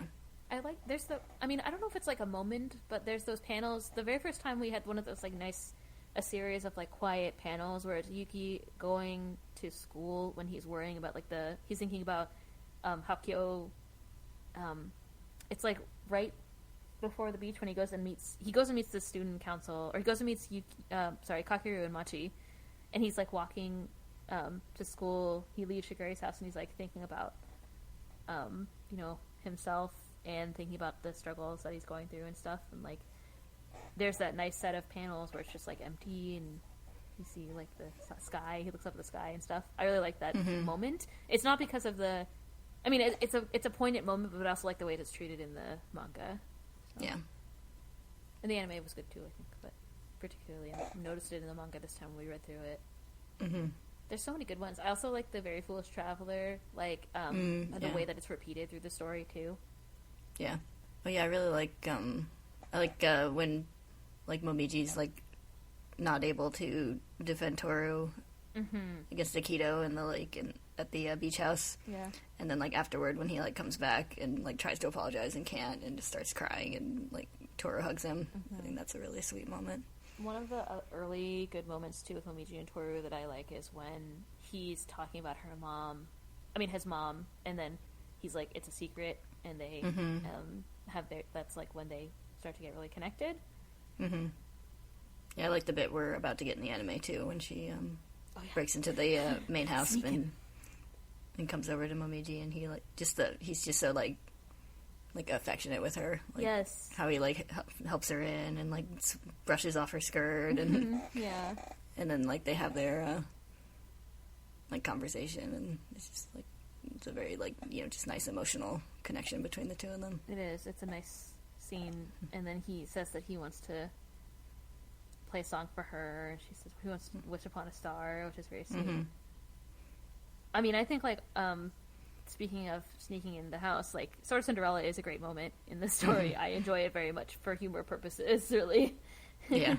I mean, I think, like we said, it kind of reveals things, like, we already knew all that stuff, but it reveals things to the characters. Mm-hmm. But yeah, it's just funny, and yeah, everybody's being their best self. They're, like, living their best life, which is great. Yeah. Yeah, you can't beat a good student play sequence in a manga. Yes. Just like a beach trip. Every good manga has to have a beach trip. That's how you know you're in a shoujo. Do you have any like specific quotes that are your favorites? I don't think so. I feel like Fruits Basket, I think in more moments than specific quotes. I really like, there's a couple that I think of. I probably won't be able to remember all of them, like, actually, as they're said, but I do like the one where we just talked about earlier, where Kyo is like, loving someone doesn't mean just loving what's in front of you, but also their past and, like, what's to come. I think that's a nice sentiment. Mm-hmm. There's a lot of those Kyoko wisdom drops that are also really good. I just wish I could remember one specifically. Mm-hmm. I do like, I just thought of one, during Ayame's flashback to the girl in high school, like when he's like puzzled about like if he did something wrong or not, and Hattori's is like, it's not a matter of doing something right or wrong, it's just that out there are people who get hurt. Yeah. Yeah. Yeah, that is good. I think some of Yuki's quotes are really nice too, like when he's like, I don't know, like he's like, I can't do this by myself, and like I want to be able to make decisions about my life. I want to stand on like my own feet and stuff like that. Mm-hmm. I love when Toru is like, it's not really like, I mean, like quotable, but I love when Toru is just like, why can't you accept that I love you? When she's talking to Kyo and he keeps denying her. It's like, just accept his feelings. Yeah. Just her feelings. Like, no, I like, like, I'm disillusioned. Yeah. I like, it's okay, I don't mind the slugs. Like, the ice crystals. That's another good Yeah. quote. I thought was funny. I like when also Mayuko's quote where she's like, it can't be true that you can't be happy. She's like, the sky, the sun is bright, the birds are chirping. Like, why can't why can't you be happy? Like, what's wrong?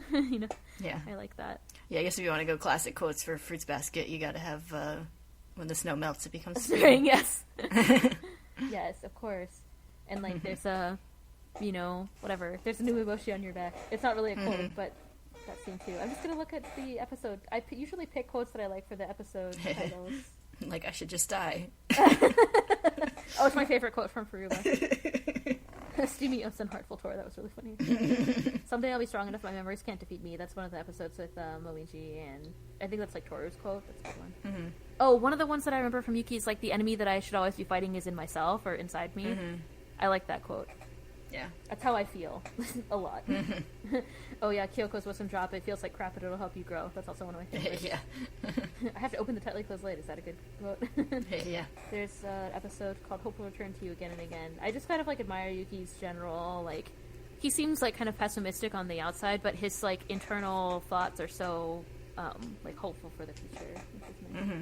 Yeah, I like that quote I read earlier as like a theme of the series. The I wish I could have lived my life without making any wrong turns. Yeah. Quote. It's a good one. It is a good one. I think that kind of sums it up. Yeah. We've ranted for quite a while about that, but that's fine. Yeah. So we've gone over the entire series. Yes. It's our favorite I moments. tried to think, like, yeah, I mean, there's a lot of good moments in the beginning. We just haven't talked about them in such a long time. Yeah. Like, I'm sure there's some that I'll look back and be like, oh yeah, that was a good one too. But, okay, the next question came from Catherine over email. What do you think makes Fruits Basket relevant today? And, I mean, I would say that it's like the themes are universal. There's nothing crazy about, like, I think we've talked about some of the maybe like semi-problematic representations of people and relationships, like Ritsu and all the, like, what's his name? Katsuya and Kyoko, Nuo, and Kureno, and yeah, there's definitely like problems in the series. But I think like the overall themes are still relevant. Like, trying to find where you are in your life and overcoming all the things that hurt you and the things that you've done to other people that hurt them, and like coming to terms with that are universal problems. Yeah. Time doesn't change that. I don't think. Yeah, and unfortunately, themes of familial abuse are, that's true. Always relevant. Yeah, unfortunately, yes. And the cycle of abuse in general, like. Yeah, for sure. Yes, unfortunately, those remain. We can't look back and be like, that was so antiquated. Yeah. But yeah, I do think that those are the things that make Fruits Basket universal, like, and universally relevant. And that's why the anime can be almost exactly the same as the manga. It's not like there's anything, like, topical that has to be removed. Like, yeah, people's, like, cell phones get updated, but, like... Yeah, so all they did was they gave Ayame an iPhone. Yeah, and then they gave Haru a Switch instead of a Game Boy Advance. Yep. So, but, like, people are always, people are in high school now. They're trying to figure out where they want to go with their lives. Yeah. Like, well, not right now. Not right now. But yeah, it, like, everybody's trying to figure out where they're going. Everybody's still dealing with different kinds of pain and, like, loss. That's also why, like, every time I reread it, there's different things that resonate with me because of what's going on in my life. Like, I don't know. Like, you'll lose people, you won't. Like, things will happen. So. But yeah, it's like, in some ways, Fruits Basket is a coming-of-age story, and those, those are classics for a reason. Like, the general themes of figuring yourself out and figuring other people out and figuring out your future, like, those don't go away. Yeah, for sure. Yeah, sadly, to the youth in our audience, those things don't go away. Sorry, youth. Next question? Oh yeah, we're moving on to the topic of Fruits Basket and Other / Three Musketeers arc / other series. Yeah. Are these our, like, separate questions? I think should we just say, like... They're all the same question. Yeah. How about you answer... Okay. The concept of what we're doing. Yeah. Okay, so the question is, so Anon42069 on Tumblr, Booty103 on Tumblr, and another Anon on Tumblr asked, would you consider doing a series about another? I feel like they're going to be upset that you're not calling them Anon42069. Wait, 42069. Oh, I understand.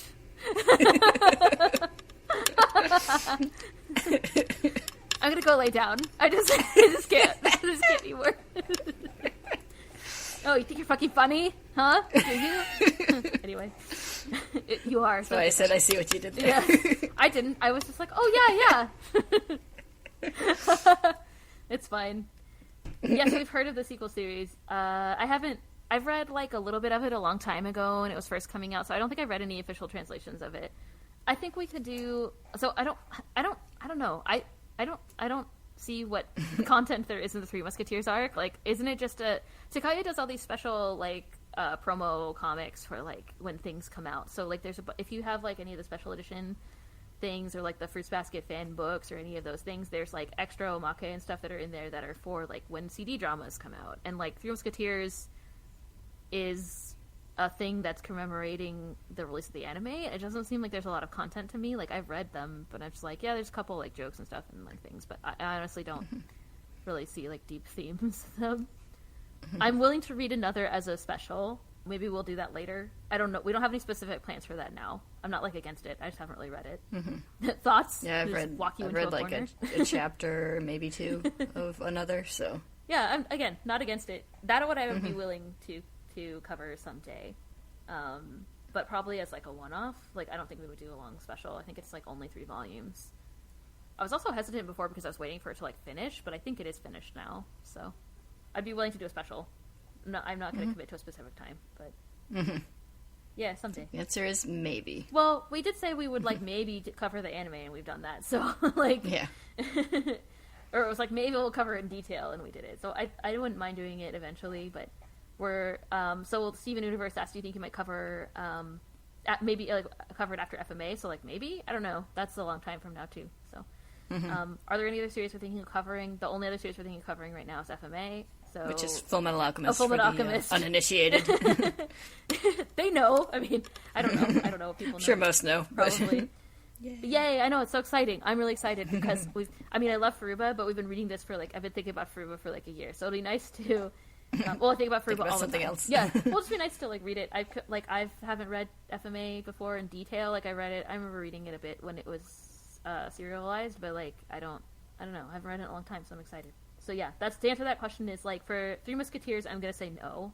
Cause like, maybe I'm just missing it, but it's like, I don't know. It's just an ad. It's a long ad. Okay. Like, come on.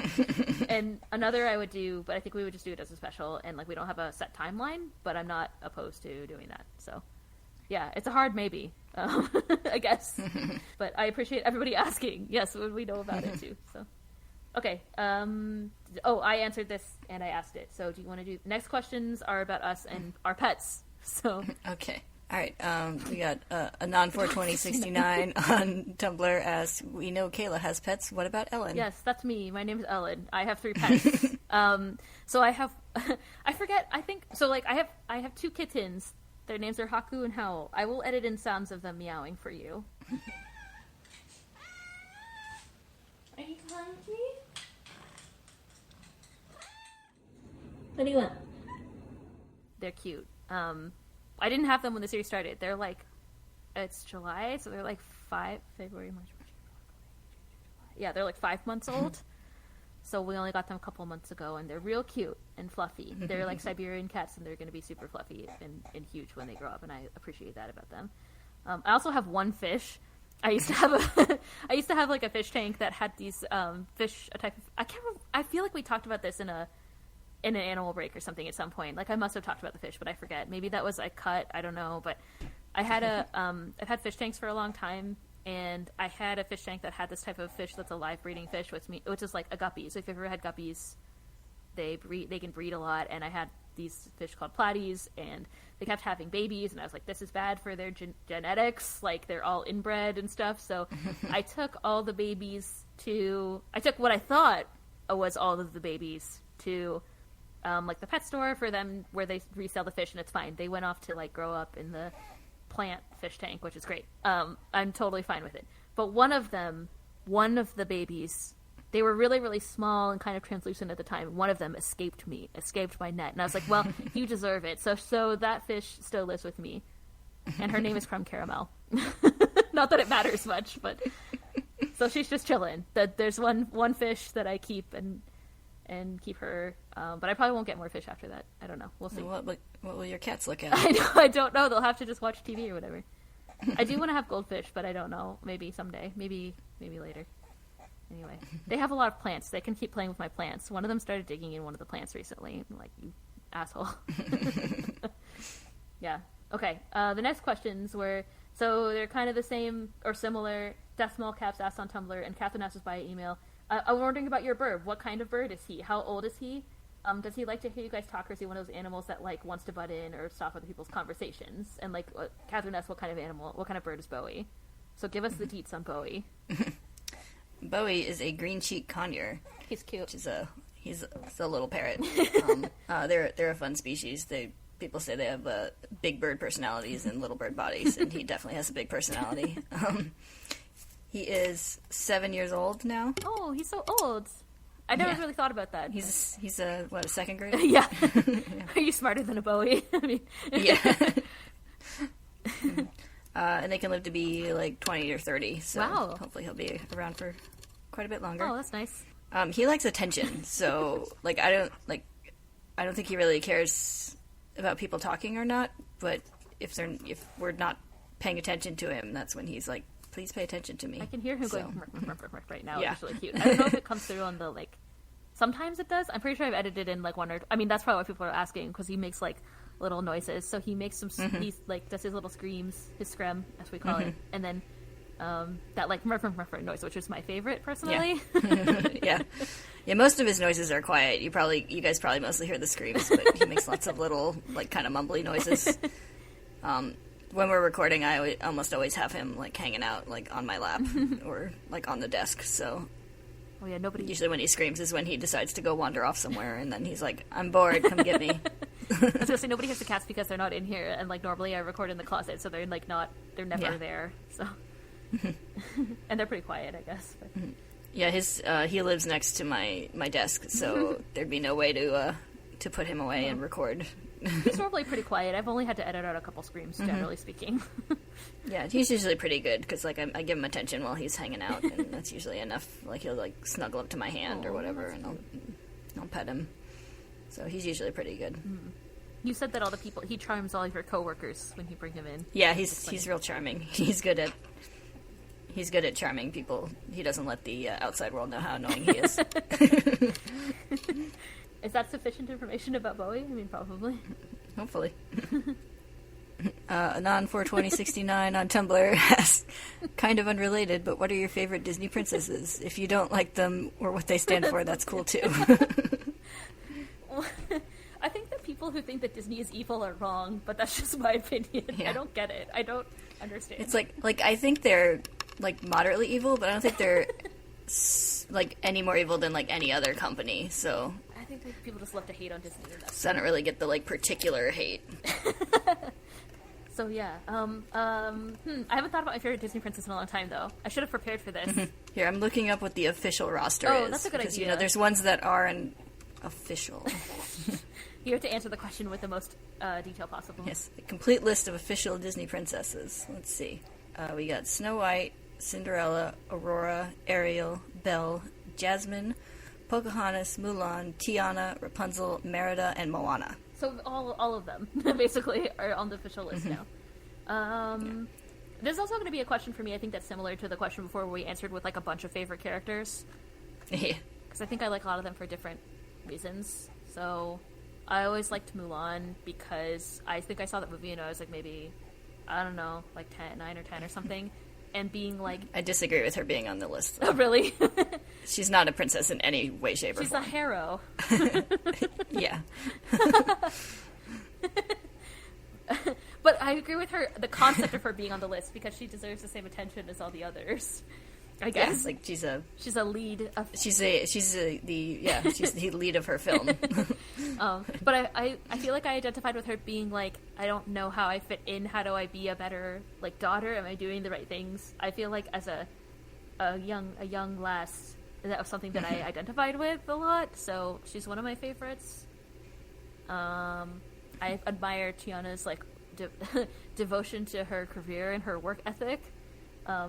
But then, like, you know, in the show, she learns to, like, lighten up and figure out what's important in her life and stuff. So I appreciate that. Oh, and also, like, Belle, because she was all into, like, books and stuff, you know? And and also tries to do the right thing. I like Tiana a lot. Princess and the Frog is an underrated film, I think. I enjoy it a lot. And I think Tiana's a great protagonist.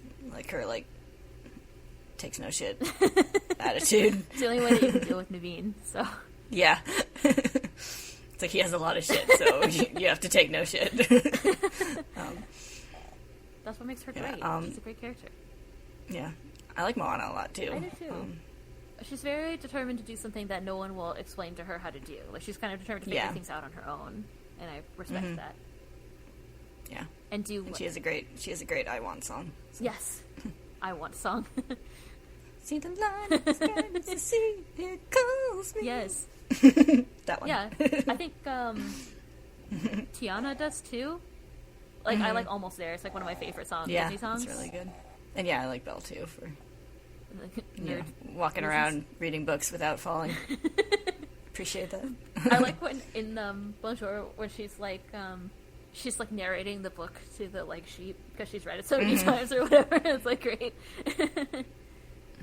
I really liked the movie Pocahontas as a kid. I don't say that I can like really relate to her. I think I just like Nico. I'm trying to think. Yeah, that was like one of my secret favorites as a kid. Like, I didn't realize how much I enjoyed it as a kid until like I was listening to one of the songs in the car with my mom like years later, and she knew all the words, and I was like, I must have watched this a lot.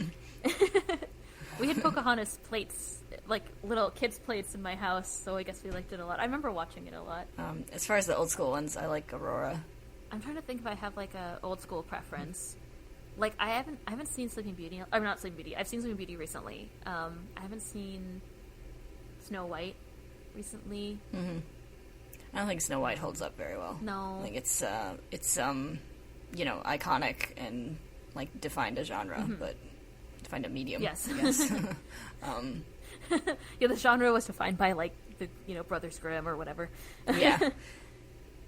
So I appreciate its role in animation and Disney history, but like it's definitely a movie that was made in like the 30s. And it definitely has a lot of values that are not.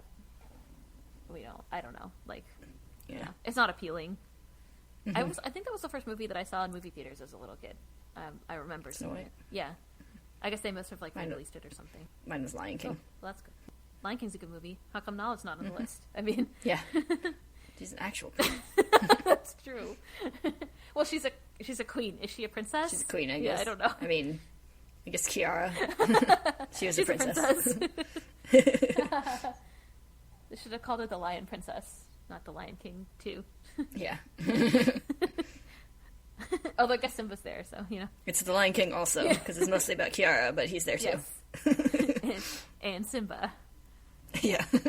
Wait, Anna and Elsa aren't on the list? Apparently. What? They're also actual princesses. See, this says, I guess Elsa's a queen for most of it. She was thrust into queenhood. She's still basically a princess. Here we go. This says, ultimately, it was believed that the popularity of Anna and Elsa might overshadow the other 12 princesses, so the two of them pretty much got their own toy line and franchise. That's probably They're like true. their own thing. Yeah. That's really funny. Here's some past Disney princesses, too. Tinkerbell. Okay, yeah. And now she's got her Disney fairies thing. This whole Tinkerbell Esmeralda. What? They took her off the list? That doesn't seem fair. I feel like you can't be a princess and then be removed unless you get your own line, like Tinkerbell. Yeah. And Jane Porter. I don't think she'd probably prefer not to be called a princess. Yeah. Oh, I adored Esmeralda as a kid, though. Oh. She's like one of my favorite characters for some reason. It's like a really random character to fixate on. I mean, kids are weird. They fixate on weird stuff all the time. That's how it is. It's funny. I haven't seen that movie in a long time either. She's a good character. Not a princess, but I appreciate her. I gotta say that I like Anna and Elsa. I think that like I feel like in Frozen, the first Frozen, I relate to like Elsa trying to keep her emotional shit together. I always find that movie really touching because like I have a sister, so obviously that I relate to that aspect of the story. That's like the whole crux of the story is like like the relationship and friendship you can have with your sister. I guess like that's how they overcome the issues of the story. Frozen 2, it's a bit like different. So But you haven't seen that yet, right? Not all the way. I started watching it one night, and then I had to stop and do something else, and then when I came back to it, it was late, and so I was like, I'm just going to... So, it's kind of long, like, yeah. So I've watched probably like 20, 30 minutes of it. Well, okay. So no comments about Frozen 2. But, yeah. But yeah, I don't know. If they're considered to be in their own princess line, which makes sense, then I feel like I kind of relate to Elsa, and especially in Frozen, the first Frozen movie, not so much in the second one, I think. Yeah, I don't know. Whatever. That's enough about Disney, right? Yeah. We could talk about that. I'm sure we're going to have a whole podcast about that, too. So But... I'm just going to say join our Disney podcast. Yeah, probably. Yeah. That would be kind of fun, like going through all the movies. I would do it. We can do it if you want in between FMA, but let's start FMA first. Yeah. We'll just keep adding to the list. Yeah, like, I feel like we have a bunch of things that we said that we would do, or we joked about at least. Like our whole podcast. Yes. So the last question is sent by Catherine by email. So what have you learned about podcasting that you wish you'd known going in? And she says that we talked about this in the mid-series special, which I think we did, but now that we finished, do we have a different insight? Actually, do you have anything that you want to say that you learned about podcasting? It works better with a better computer. That's true. It works better when you use a different recording thing so that your microphone that sounds good doesn't sound like crap. I think I said before in the mid-series special, like, if you're going to do any kind of creative endeavor, just try it. Like, just do it. Like, there are things that you have to figure out as you go, and things that are, challenges that you'll have to overcome as things go on, but you just face them one at a time, and it's fine. Like, like we started the podcast, like I said, we changed our recording process partway through, and that helped a lot. Now that we're starting a new podcast, so now we have to kind of like host this one, like the content for this podcast will remain, right? And have another one. So now like our kind of like logistical issues are one of scaling. So that's something that like I need to figure out eventually. And like we did a bunch of interesting and different things with this podcast. Like one episode we recorded with a bunch of people and we did the play and cut that in, and that was fun and different. Like it was like we experimented with different things, so I think is an important part of being creative, right? Yeah. There was something else. Oh, we did a live episode. That was really fun. I had to remember how to play the soundtrack, or play the song at the beginning, which was, I fucked up playing ukulele live for everyone. That was great. Like you just have to, and like, I think another thing is like, people will send, something I guess I would say to someone who's starting their own podcast is like, people will send you their opinions and stuff, and like, I think just try to be respectful. Like, I try to reply to everything that we get in our messages, and also like thank people for being engaged and listening, because I think that that's really important. But like it's your thing in the end. Like you don't have to listen to what other people say. Like just do you. You're the one creating it. Like if people have their own opinions, that's what like Tumblr and Twitter and like their own podcasts are for. Like you don't have to like sugar it. Yeah. Oh, thanks for absolving me. I was really worried about it all this time. I think be respectful, and I feel like I've tried to be like we try to do those things, but like there's a lot of things where it's just like you don't want to like, I don't know, that's another reason, like I said before, I used to read like Tumblr a lot and like be really involved in Discord and stuff, and I just stopped reading those things because I want to make sure this podcast is like my opinions and like my thoughts.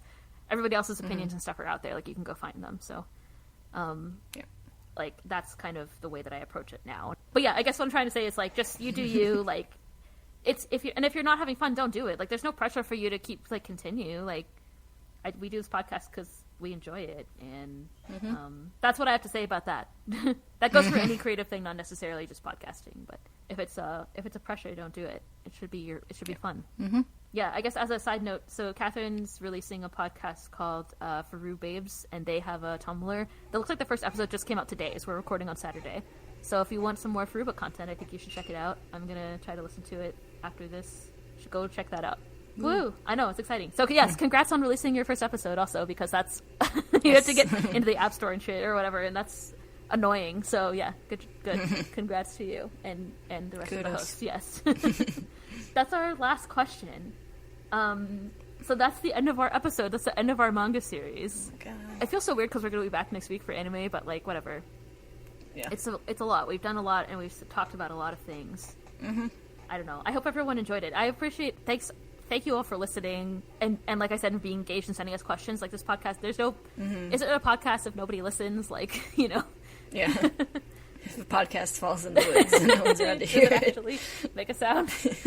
So I don't know. I feel like I have learned a lot, and it's been a good experience. So Mm-hmm. Yeah. Yeah, I don't know. And, yeah, we're moving on to a new podcast. In addition to the anime breaks, which will keep going, we're moving on to a new podcast called Equivalent Exchange, which will be about Fullmetal Alchemist. As a last sign-off for this manga series, I just want to say thank you all for listening, and we hope to see you in our FMA series and for the rest of the anime. We'll be releasing the full FMA podcast in October, so look forward to that. Yeah. And I'll post things on our social things. You know the drill. Yeah, you don't have to memorize it. Oh, and if you haven't read it before, it's good. It's supposed to be spoiler-free. It'll be me thinking about things probably that'll happen, but I haven't read it before, so yeah, it'll be theoretically spoiler-free. Everybody will be on the same page, so that'll be good. It'll be a good time. Yep. So yeah, join us for that if you haven't read FMA. It's a good series. So. Okay, cool. All right, thank you all for listening. We'll see you later, I guess. I don't know. Yeah. Bye-bye. Bye.